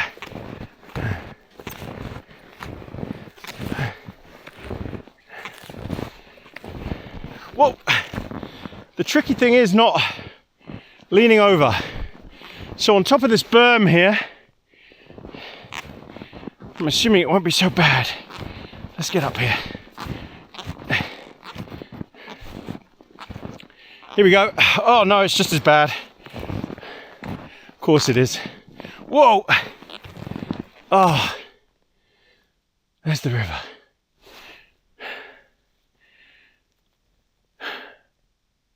Now, I don't actually want to walk across that now, come to think of it, because I don't know the situation here. I don't know how frozen that is at all. Imagine if I went in. I could see lots and lots of ice over there. It's clearly frozen solid. It just is. It's not moving, but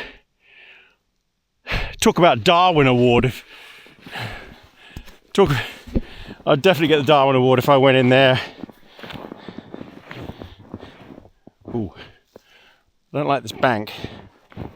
It's sort of like a mini avalanche thing going on here. Oh, so deep. Wow. I can't even imagine trying this without snowshoes on. Impossible. Alright, so technically, that's the river there. I can tell by the line. Oh, I can see lots of crossings there. Wolf, moose crossings over there. Oh, it's compacted. I can feel ice under here. That's solid. Okay, well, I am on the river. Yeah, I mean, who am I kidding? Of course it's frozen solid. If it could take a moose weight, it can most definitely take my weight. I tell you, it's a lot easier walking down here. So we are walking on the river. Okay. Well, I'm right on the edge here, so even if I went in, I'm right on the edge of the bank. I'm not going to cross over into the middle. See, look, here are some wolf tracks. Pretty old.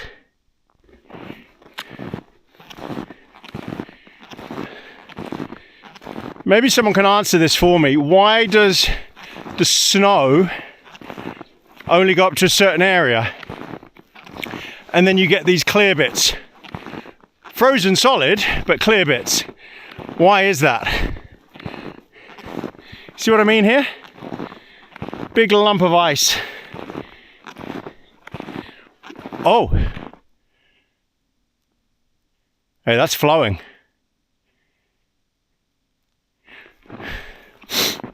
I guess that's why. Why is that flowing? There's water flowing somewhere on top of the ice here, coming towards me.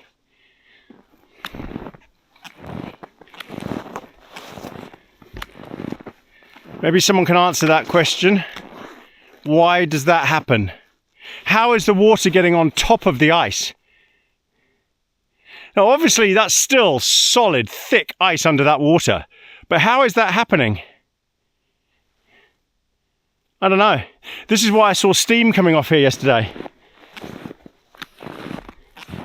So a rabbit has come here to have a drink. It seems. I think those are rabbit tracks. Yeah. So look at that. I mean, I don't know how thick that ice is. I'm assuming it's like a foot thick. There should be ice here. Oh yeah, there is. There's water here as well. Look at that.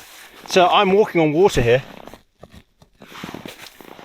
But it is thick, thick ice. I just put my finger on it and it's solid.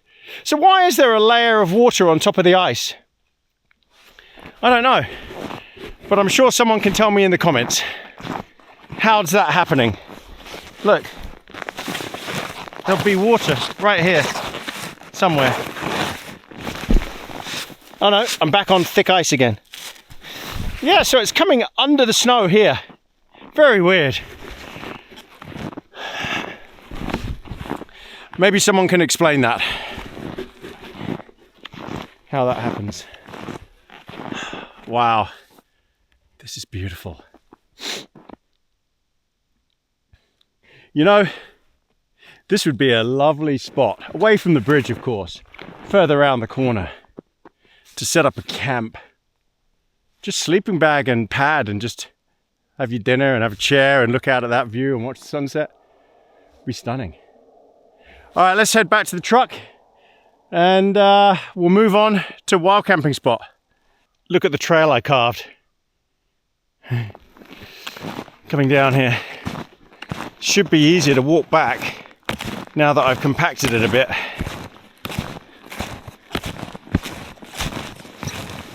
Whoop, sliding. Oh, come on, grip. Grip, grip, grip. Oh, there you go. Whew. Oh.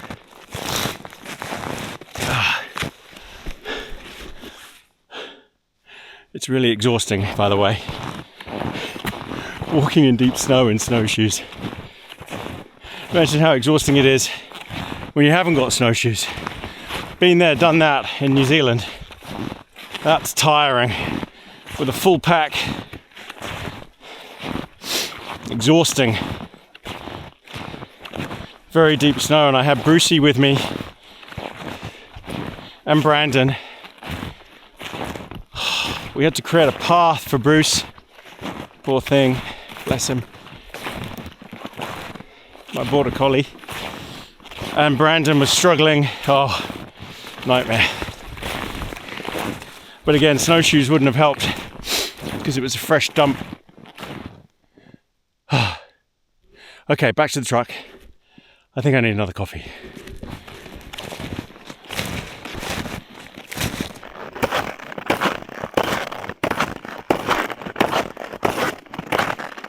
Home sweet home.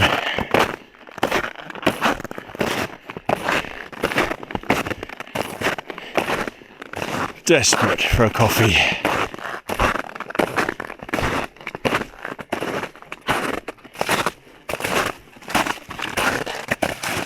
Is it warmed up a bit? Oh yeah. Warmed up slightly. It's now -16 Celsius. Yeah, 1 Fahrenheit. Lovely, it's like summer. Oh, let's get these snowshoes off.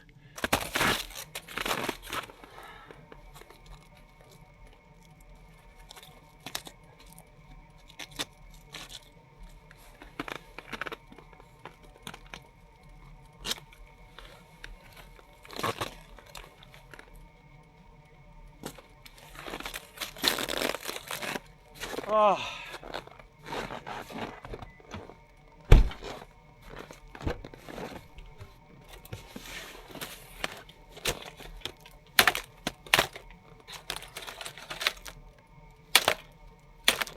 In case you've never seen decent snowshoes, this is what it looks like underneath.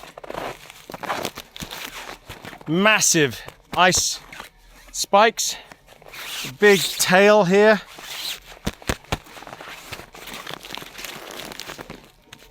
And this pivots like this. So your whole foot pivots as you walk. So just the same as skis, cross-country skiing. And you can fit a block in here if you're going permanently uphill. So they stay like this and your foot just sits on the block. It takes all the effort off.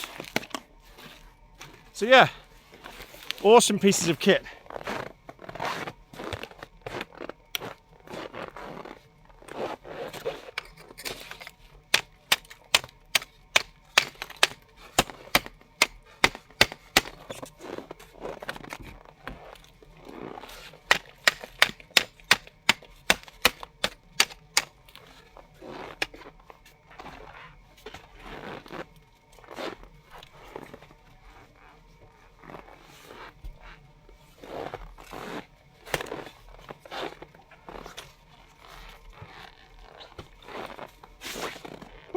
Right, I'm gonna go in, have a coffee,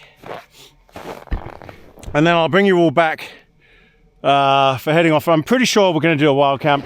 We'll just see how I feel. It changes depending on my energy level and the temperature, obviously, and whether I'm happy with the spot that I found to be comfortable to do a wild camp. Like here, I'm not gonna do it just because of all the wolf tracks. And this spot, I'm going way back.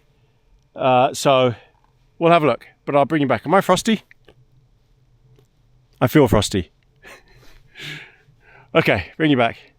Right, I am ready to go now. All right, bit of a change of plan. It's been a bit of a disaster. So I was just so tired. I had another coffee. I was just relaxing. It's now 10 to 1. There's no way I can get to where I need to go and do a wild camp. It won't be enough light in the day. The guys came back. They've been doing their logging. They're cutting the wood. I've been having a chat with him for half an hour, going over the rig, truck, the area, everything else. I said, did you see these wolf prints? He said, oh yeah, they were following caribou across the river 2 days ago. That's how old those tracks are. He says it's very rare that the wolves would come this close to the highway. So he said, you know, it's kind of lucky to see even the tracks this close. but they are around. He said, yep, they are around, definitely. So we're gonna head off. Let's, I've just let the engine warm up a bit. Let me just put the diff lock on. And we will go up onto the highway and we're gonna turn off, look for our spot to go camping. And hopefully, we'll find a good spot to camp for tonight. Now, I've looked online, found a spot that looks like it's by a river. Should be good. Yeah, very friendly guys. Alaskans are so friendly. And yeah, they've just been getting firewood here for the last few days. Temperature, this is saying 4 degrees Fahrenheit.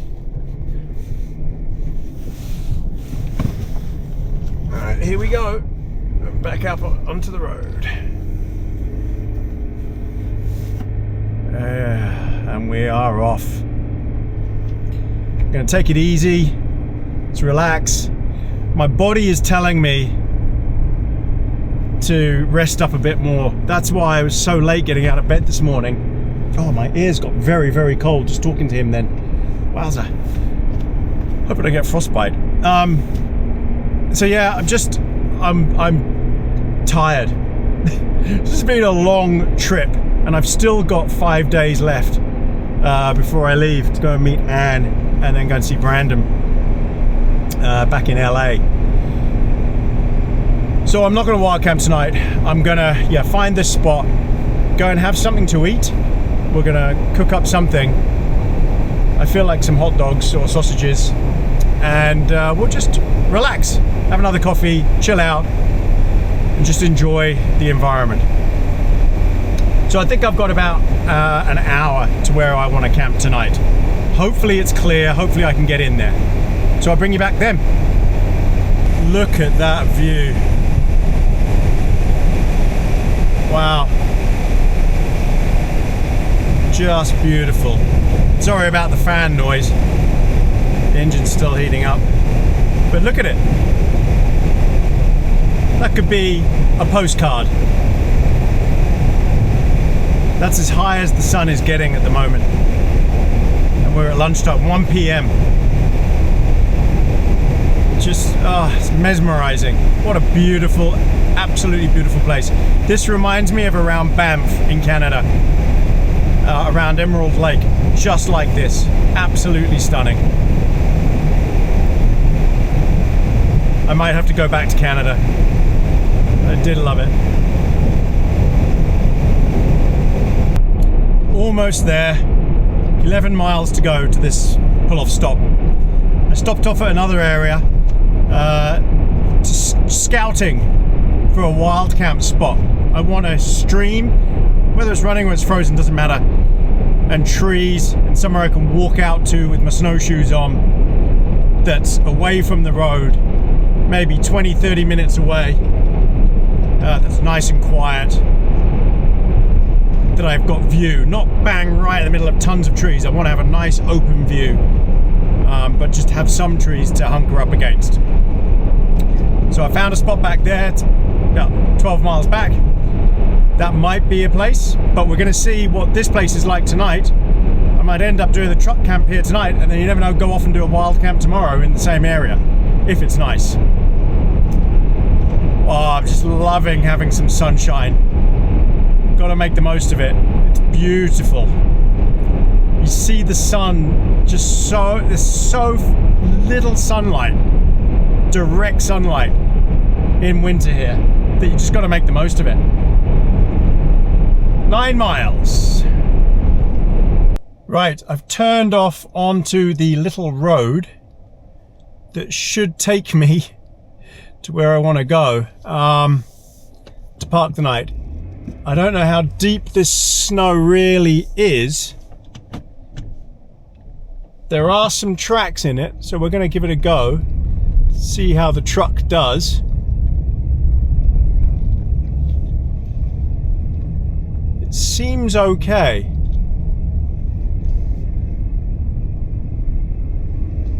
I'm looking behind me and it doesn't seem that deep.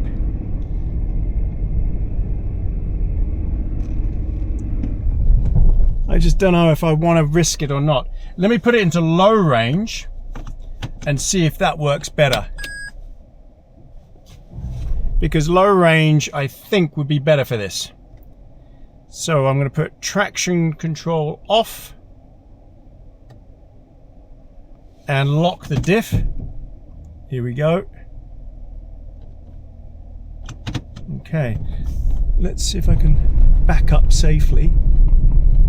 This thing does so much better in low range than it does. Wow. So much better than it does in high. So let's just see if the snow is still a problem.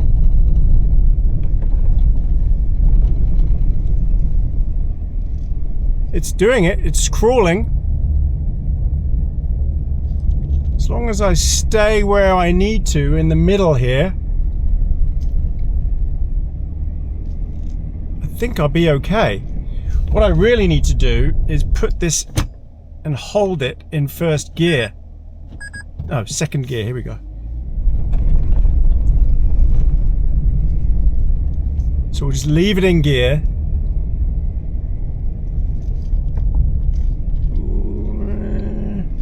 I really hope I don't get stuck. Hey, it's doing it. It's doing it. I'm a bit sideways, but see, the beauty is I can just reverse out on the tracks that I've come in on. And we should have a nice spot right down by the river here. This is a track. I am on a road, believe it or not. We've got no snow coming in, so it's not going to get any deeper.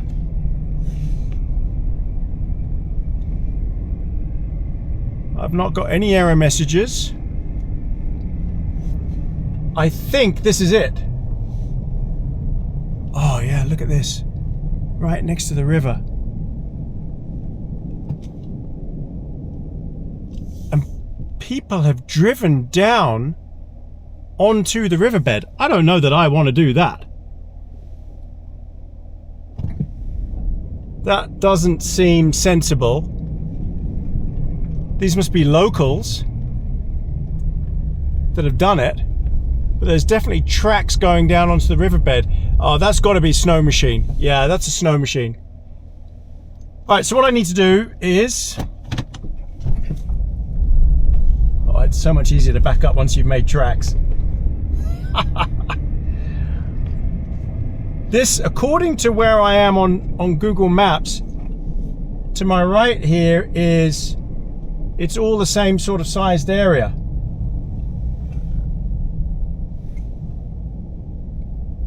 So I should be good to turn onto it. It's this is a parking area right here that I'm driving onto now.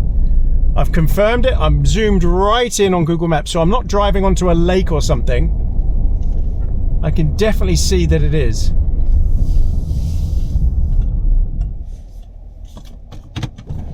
I just want to be aiming the right way.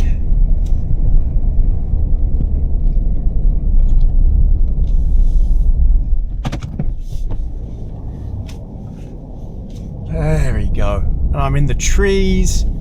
It's lovely. I've got a beautiful view. Well, it's an average view. All right, let me get out and show you around. And the temperature is 19 Fahrenheit. So, oh, perfect. Look at this. Nicely compacting snow as well. This is lovely stuff. See my tracks coming in here. It's a good truck. That actually did much better than I thought it was going to do. And it floated quite nicely on top of this hard pack here. Got through that deep stuff over there, no problem. But here, I guess it's windswept. So there's just not as much snow. Although saying that, is this where I drove up to? Yeah. So this is where I came. Did I? Yeah. So this is where I came up to now. Oh, look. That's my diff scraping here. Oh, yeah. This is slippery. Whoa, you see this stuff here? This is a nightmare, this snow. It doesn't react properly. Look, you stand on it and you sink like that. Very difficult to walk on. So a snow machine has come down here onto the river.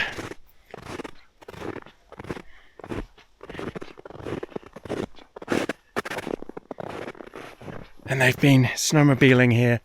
Oh, I would love to do it. Wow, look at the sun. Mountain in the background. And under here, somewhere is a river. And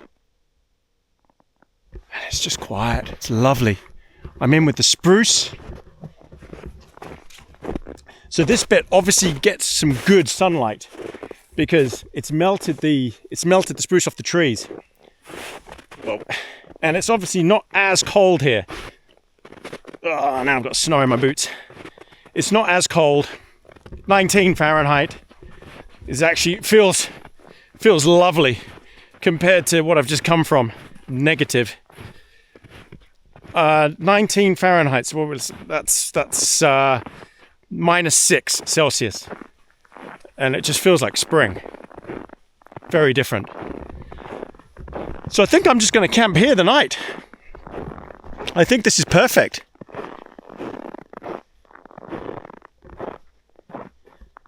Nice and quiet. I'm very tired, so this will work well for me. And look, there's a hard pack under here. Look, see? It's not very deep snow at all here. Perfect. And because it's quite mild, I can have a fire out here, set my chair up, cook outside. There's no animal prints at all. I'm away from that area that had the wolves, so I'm just in with the spruce. Lovely. Right, I think what we'll do is, if I am definitely, I'm just going to walk around a bit, make sure this is the exact spot that I really want to be in down here. I think it is. I can't hear any traffic noise. I'm way off from the highway. It's just a little service road here that I've come in on. And it's a Saturday, so it's quiet. I think this is where I want to be. Yeah, perfect. Yeah, done. So let's set the tent up, get the heating cranking, and then I'll just hunker down. I'm quite hungry. I'll have a snack, and then we'll sort out dinner later. I want to make the most of this sunlight.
Oh, well, it's quite a bit later. What happened was I just was working, editing. I'm uploading a video now. I lost track of time and it's late. It's, what is it? It's just gone past 9 p.m. and I was snacking. I'm not going to eat anything. It's too late for me to start having a fire or anything. I reckon I'm going to go out, just have a look around a bit. Let's go and see what's going on out here. I think we've got a full moon. And then I'm actually going to have a hot chocolate in here and just chill out. Oh, it's fresh. It's not going to be as cold here as it was where we just were. Oh, hang on, I've got my thermometer out. Let's have a look.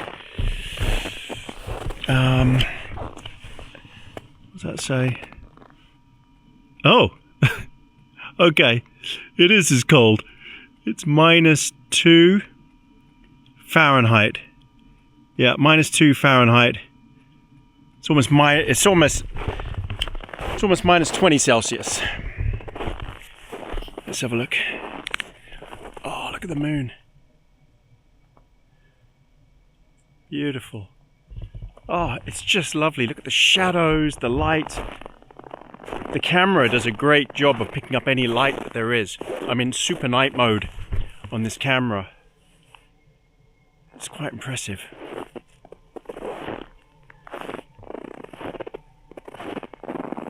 Just nothing, it's just us.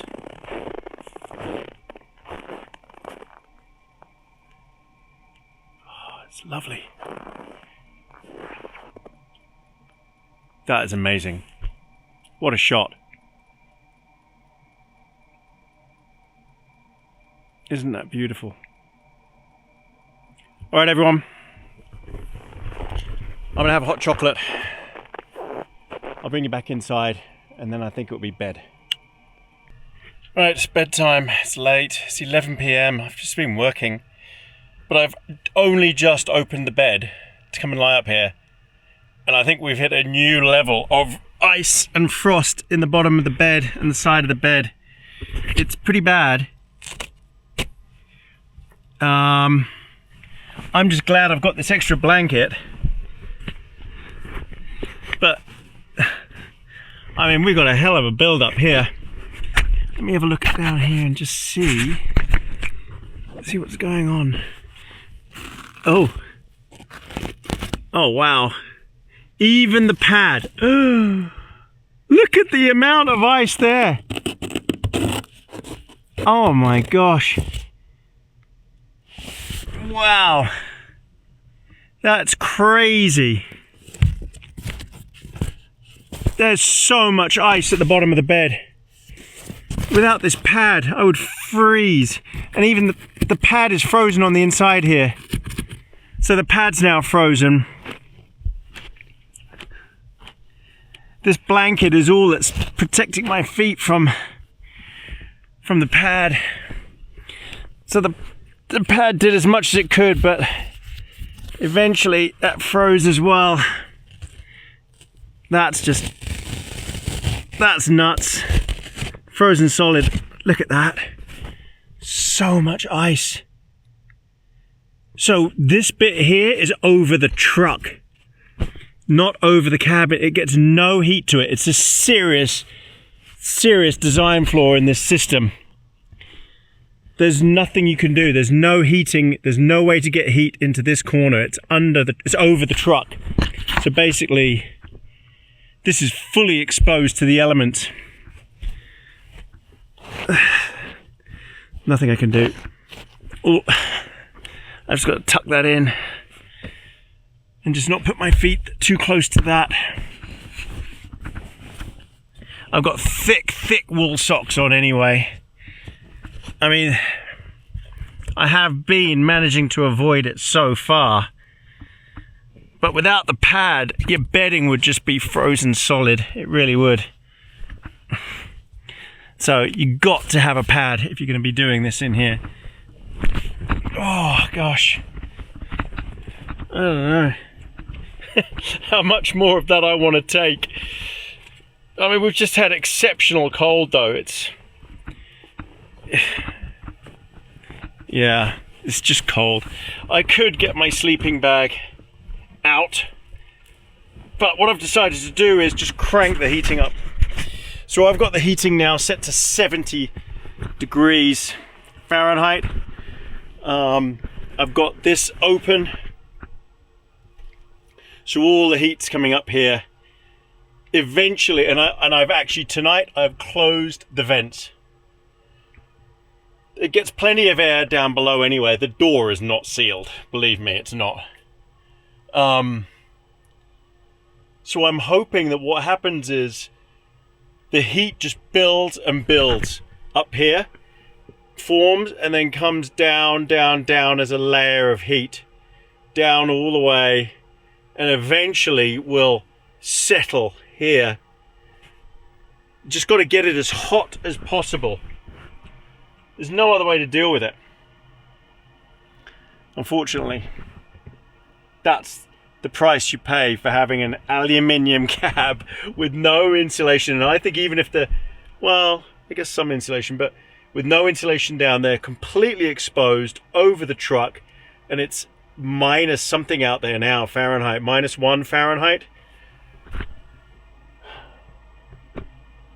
What else can I do?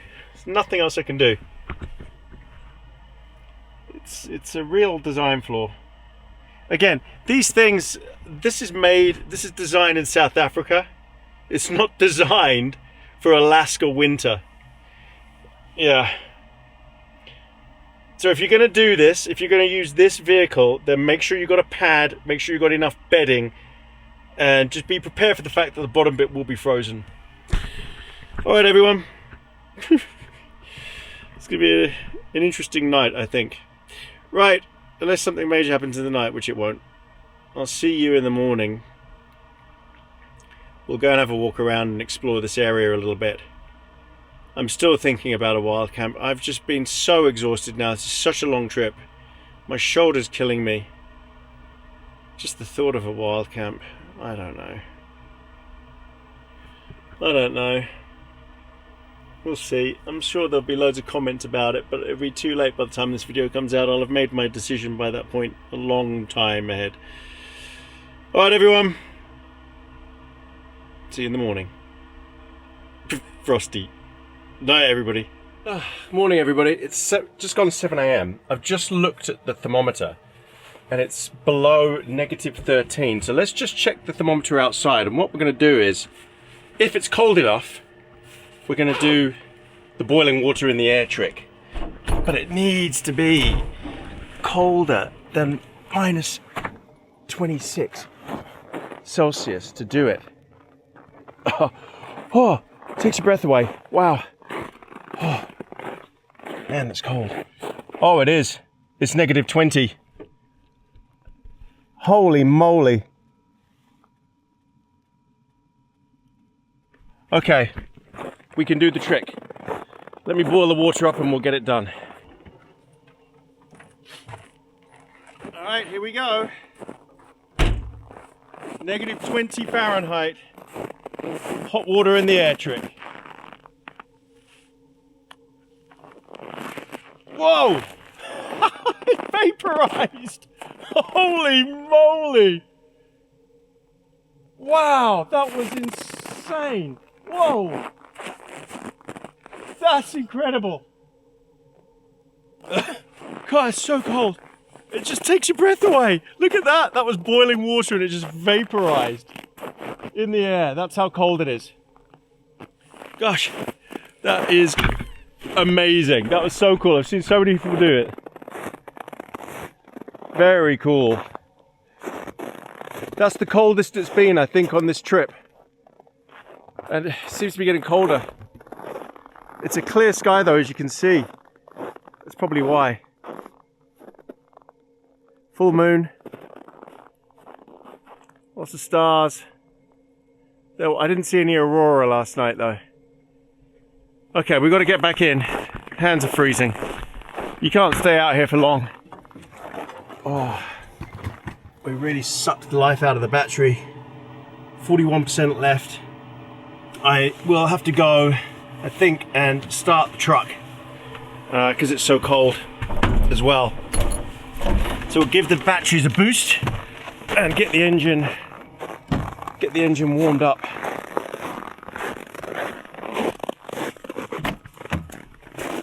Oh. Yeah. Oh. Oh, that was the longest it's taken, I'll be honest. Wow. Yeah. That was the longest it's taken to start up. Interesting. None of the sensors work because they're all covered in ice. So you see that gauge is saying -14. I'm trying to shift out of, you know,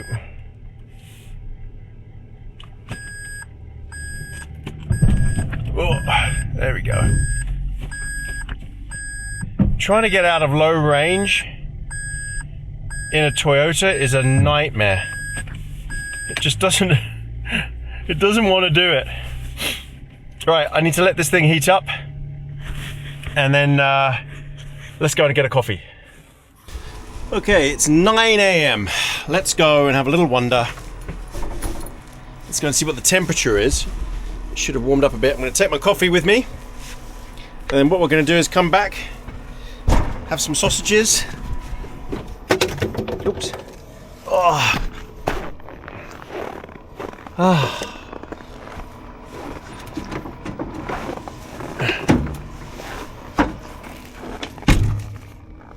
Let's just see what the temperature is. It should have warmed up a bit, although the exhaust is right here, so there's warmer air coming here, so this won't be accurate anymore. And the engine's been running, so it's still, yeah, I can feel it. I can feel how cold it is. It's still the same, it hasn't changed. It's just the engine's been running. I wanted to walk down onto this lake possibly, I just don't know how deep the snow is. Let's have a look. I don't think they've had that much snow here. Just cold. So what's this patch here? It's a puddle. Oh no, this is the lake. Okay. So there's like a waterfall that comes down here. Oh, I see, it's a snowdrift. Oh, I can't walk on there. I should have my big boots on, really. Whoa, no, okay. There's a drift on the side. But look at this. Look. This must be a stream coming off into the lake, into the river. It flows down to there. So this whole thing, there's some sort of stream here. Completely frozen. Interesting. Man, it's cold.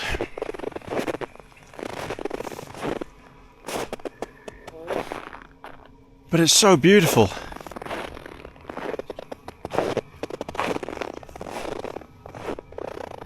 I could, I guess, put my boots on and we could go and... I need to move on from this spot though anyway. I was thinking, would I camp here another night? Look at that, 9 a.m. and we're still no sun. It's amazing. So I'm having a mocha. Oh yeah, lovely. Some prints here. Old prints.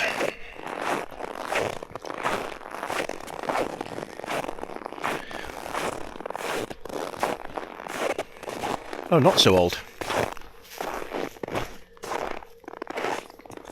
I'm so confused by the prints. Now I think these are rabbit. This, I have no idea what this is. This is fresh. This has come over my tracks. Can someone tell me what these prints are? Are they rabbit as well, or squirrel? I don't know. Squirrel, I think.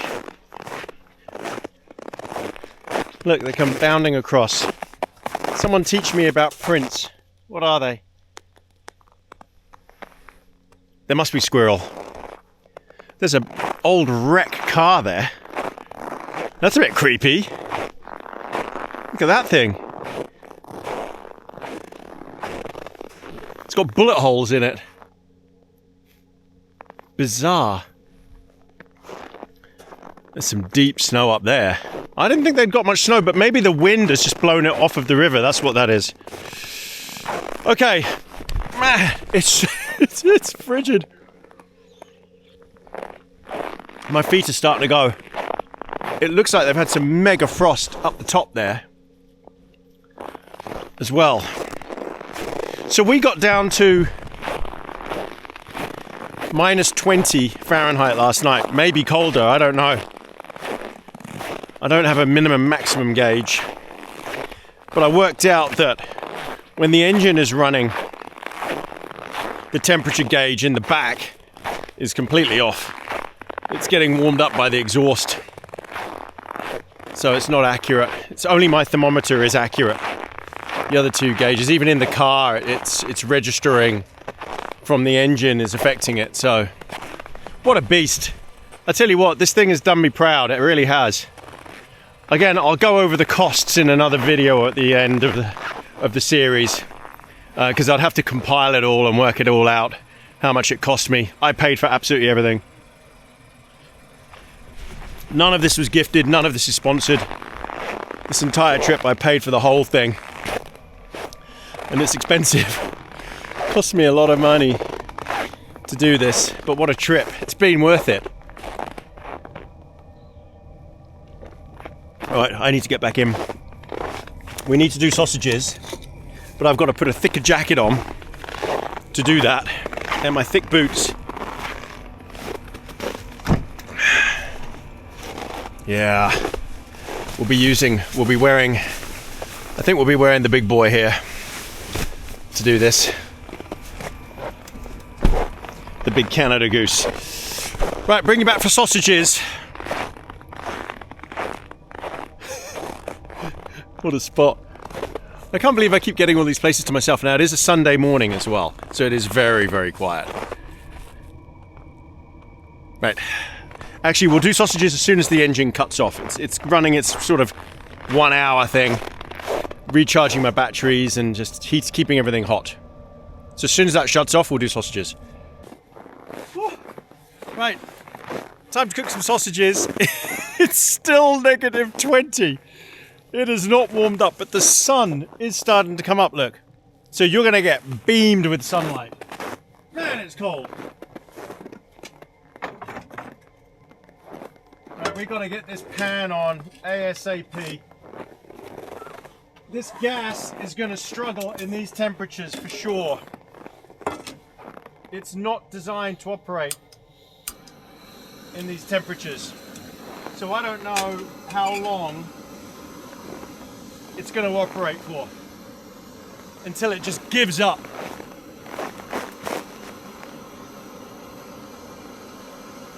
Wow, we are steaming. So even this stuff, it's going to really freeze very quickly. This whole container, even though I've warmed it up, you're going to see loads of ice come off it really fast. Right, we need to get our sausages on. I've got some Johnsonville Italian sweet sausages. Yum. So I didn't have dinner last night. I worked, I snacked a bit. I'm hungry now. I went to bed cold. The bed was freezing. I had ice in the bed. It was not great, to be honest. I'd slept badly. Struggled last night, I really struggled. It's because I'm coming to the end of this trip. I've only got a few days left, a couple of days left in fact. And because I'm coming to the end of it, that's what's making it difficult. You sort of sign out. So I think we're going to do 3 sausages. Nope, we're going to do 4. Nope, we're going to do the whole lot. There's 5 here, I'm going to do 5 sausages.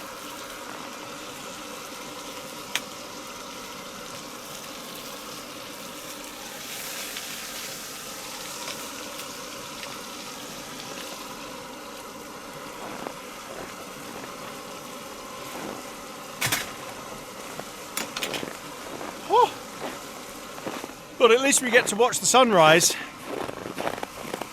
Look at that. Oh, but there's no heat in the sun. I'm frosting up again. I can feel it. I can feel that I'm frosting up. So I have to say once again, this parka, this Canada Goose parka, can you see me? Is a joy to put on. It's so warm. And the hand warming massive pockets here, they're felt, look at these, felt lined, look at that. The thickness of this lining, front and back. Can you see that? It's heaven to put your hands in. Absolute heaven. There's no other coat I would rather be wearing than this Expedition. Wow. And it's so old school. It doesn't even use 900 loft or anything like that. I think it's old school 600 loft. But it's so packed full of it. It's so heavy. And the material is so heavy. You just, for static work, it's lovely.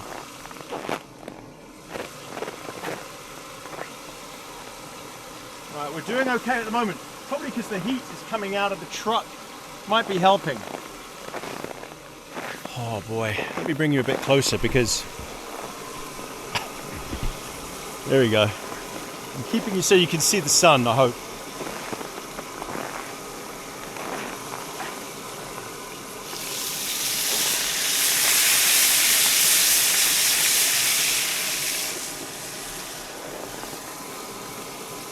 This little heater, this MSR switch stove, the base unit, has worked flawlessly. Piezo igniter with the boiler, the cup that it comes with as well, just excellent. But the fact that it will work with anything and it's a stable base, doesn't fall over, look at that, massive pan on it. Honestly, this is probably the easiest, best stove I've used so far. The MSR switch. Great piece of kit. I bought it at, where did I get it? REI in Anchorage, I think. Or was it Fairbanks? I think it was Anchorage. Brilliant piece of kit. Love it. I'd definitely go out and I recommend MSR switch. It's worked. Look at the temperatures that I've had it working in.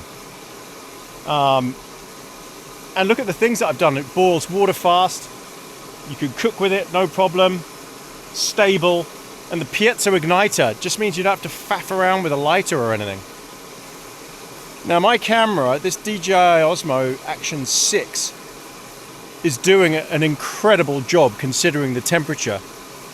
Let's double check the temperature. Before the sun hits this, let's see what it's saying. I don't think it's really changed much. No, it hasn't. Negative 18 Fahrenheit. Minus 27. Minus 27 Celsius. These temperatures are no joke. Seriously. I'll say it again. Camping in these temperatures is different to living and going to work in these temperatures. It just is. Especially when you're in a refrigerator, which is what this has become because it's a tin can. All this aluminium. It doesn't want to stay warm, it wants to be cold.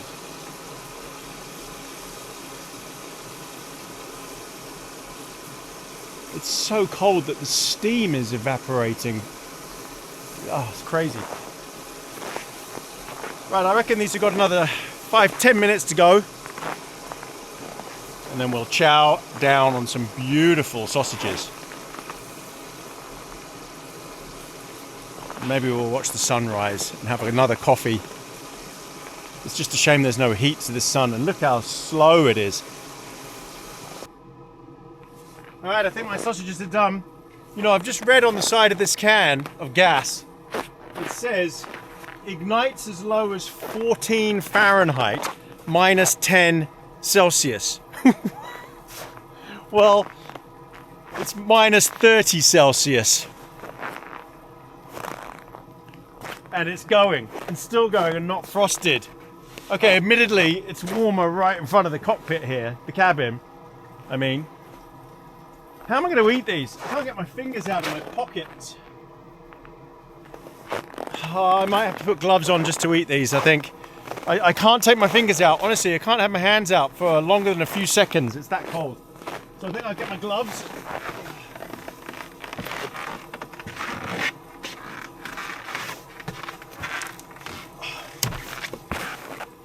They need some sort of,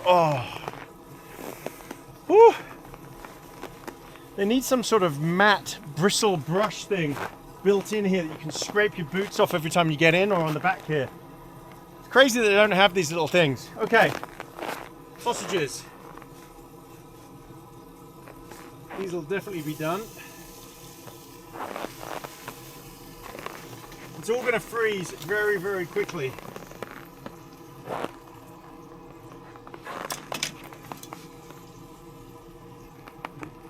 I'm going to put this gas in here so it warms up again, so I can have a coffee afterwards. I think what we're going to have to do is like this.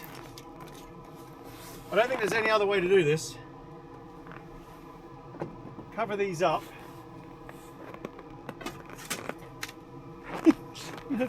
Have my sausages like this. Bon appetit, everybody.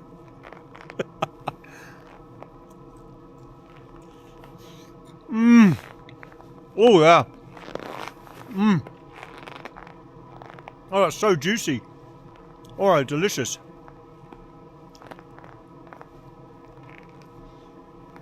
Oh yeah. Mmm. Sausages.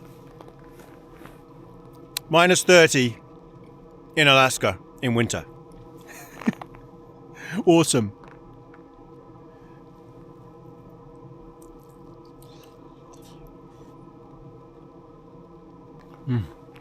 I might even have to put my hood up. It's so cold. Oh, that's better. There's no way to really do this, is there?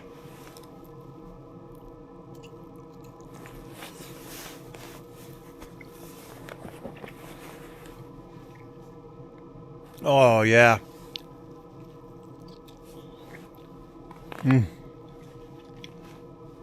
Imagine how quickly these things would freeze.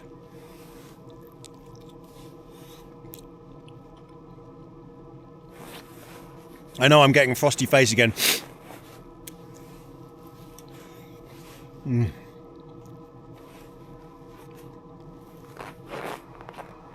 Alright everyone, I'm going to finish these. We'll have another coffee, and hopefully the sun will be up a bit more that we can put the boots on and go and have a little walk onto the river. Let's go for a walk on the river, but I've got to don the big Rab expedition mitts. I haven't had to wear them so far on this trip, but my fingers got so cold so quickly there, even with those gloves on, those first lights. This is what you need, Rab expedition gloves. Impossible to use the camera while I'm doing it though. Right, let's head out.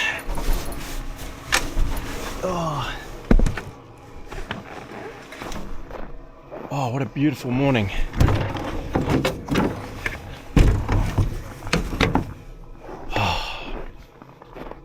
Sun just coming up. It's deceiving. You come out of a hot cabin and you think, oh, and I haven't actually put my boots on, which is a mistake. Right, let me put my boots on. Okay, big boots on. We're good. Yeah, you come out of a hot cabin and you think, oh, it's not that bad. I mean, it takes your breath away at first. You think, no, this is fine. Honestly, just a couple of minutes later, and you instant regret. The same goes with the gloves.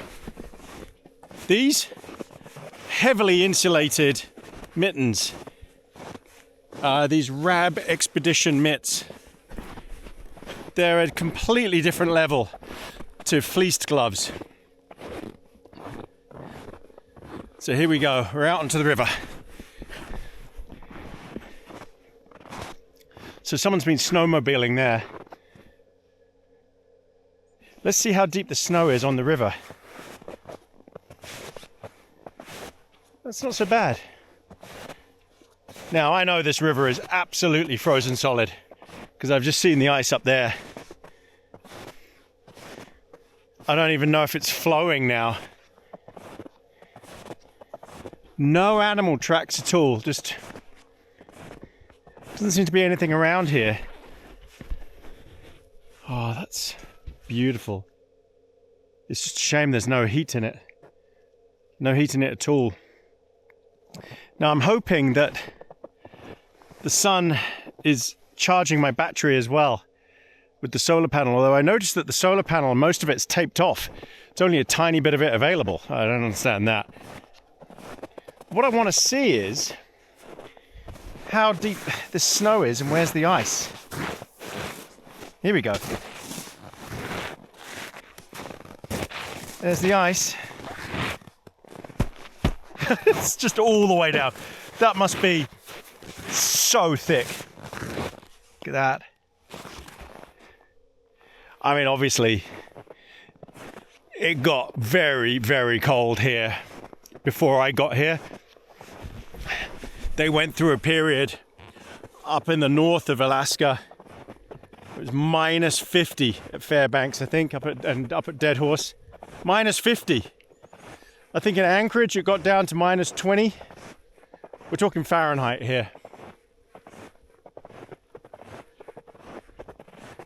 But again, once you get down to sort of minus 10 Celsius, once you get down to 6 Fahrenheit, something like that, it doesn't matter. It's all freezing cold. It's still die out of it. What's going on here? This is a very weird pattern here. So it's hoarfrost. Whoa! Okay, that sounded thin. Something thin here. Thinner ice. I heard it. That's not as thick there for some reason. So I'm not going to walk near that. There must be a reason why that's like that. That big frost. And there seems to be a berm in the middle here. Yeah. So maybe there's some sort of other lake here that's got warmer water in it, and that's why it's got this freeze cycle. Yeah, that made a strange noise. I'm going to go back the way I came.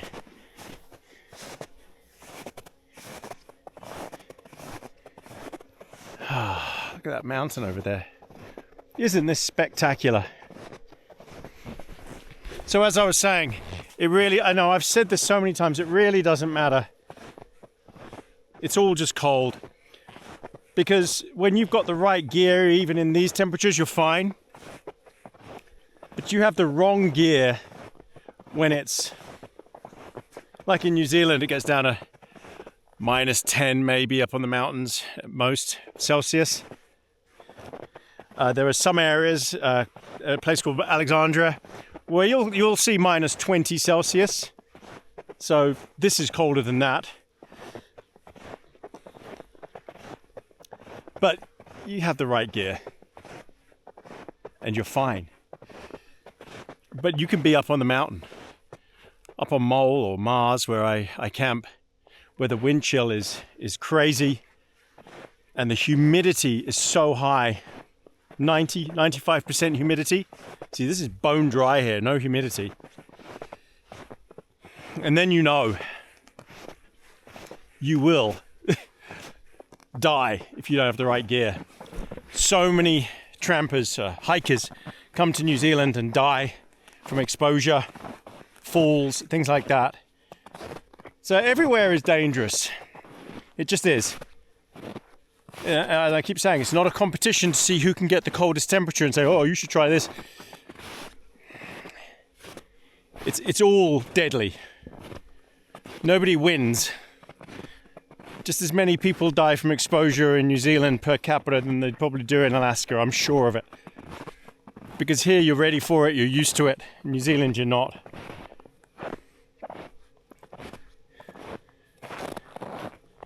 Wow. I love these little spruce forests. I would like to wild camp, but I've made a decision. So here's the thing. I'm tired. This has been a long trip. I'm sore. My oh gosh, look how deep this is. Oh, this has got to be 3 feet deep. Okay, I'm not going in there. Wow, there's so in these trees, the snow is so deep you just can't tell because the trees are sticking out of it. So deep. Crazy. Yeah, it's been a long time. I'm sore. My shoulder is just, I'm in agony. This is what happens when I haven't been in the gym a long time to work out and to move. But I've got collarbone pain. I just can't do it. I can't wild camp.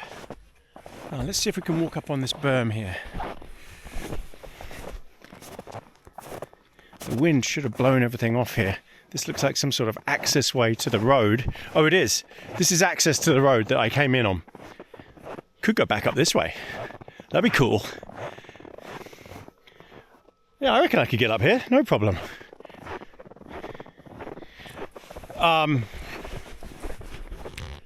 So all the great intentions, best intentions, but I'm just tired. So this will be the penultimate video. One more left. I am holding up one finger here. My fingers are so warm in these gloves. So warm. Whereas just 2 minutes in those other gloves and my hands are freezing cold. My fingertips freezing. These things, oh, it's heaven. Rab Expedition mitts. Very lovely. I will definitely be using these in New Zealand to keep my hands warm. I think they're waterproof as well. Awesome. I've got some great gear. I wouldn't do this otherwise. So this will be the penultimate video. One more to go. I am loving it. I'm just tired. You know, 3 weeks I've been doing this now. Living in the back of a van with the occasional break at an Airbnb or whatever. Constantly filming. It's exhausting. And compromised sleep. And compromised food. Because I've been doing a lot of packet foods as well, just for convenience sake and because it's just too cold. But I've loved all of it. But my body is just telling me, hey, enough. Enough already. You've proven everything you need to prove to yourself. Stop it. Time to stop. I've already been here longer than I planned to originally. Booking had to change because... Hey, look at this. This is weird. This is a rabbit print. So that's rabbit there. And inside the rabbit print, some sort of predator. Coyote, a fox maybe, has chased the rabbit. So it looks like the rabbit has been... Okay, so camera just died. It's struggling with these temperatures. Sorry about that. But it is struggling. Gosh, that was a weird noise. I'm gonna have to keep watching it now just to see what happens. But it's not built for negative 30 Celsius. It just isn't. The battery in this is good, and the camera is meant to be good down to sort of -5 or something. So I'm definitely pushing this to its limit. So I had to restart it there. I'm freezing up. I keep saying that, but I can feel it. It's a weird sensation when you've got a beard and you can feel it all solidifying. Yeah, so lots of tracks there, rabbit being chased. All right, everyone. Well, look, this is a good time to say goodbye on this video. Thanks again for everyone for coming. Thank you to all of our YouTube members, Buy Me a Coffee members.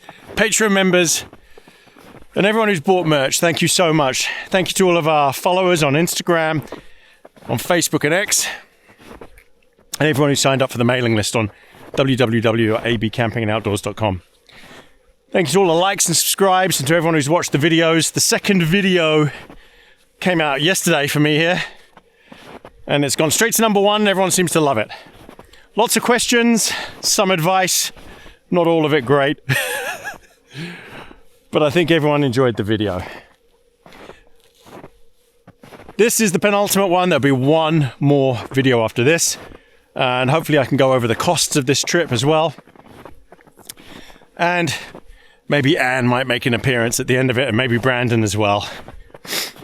As we go back to meet Brandon for his 21st birthday. Very special. He's in the States. He's going to college in the West Coast. So I'm flying back to LA.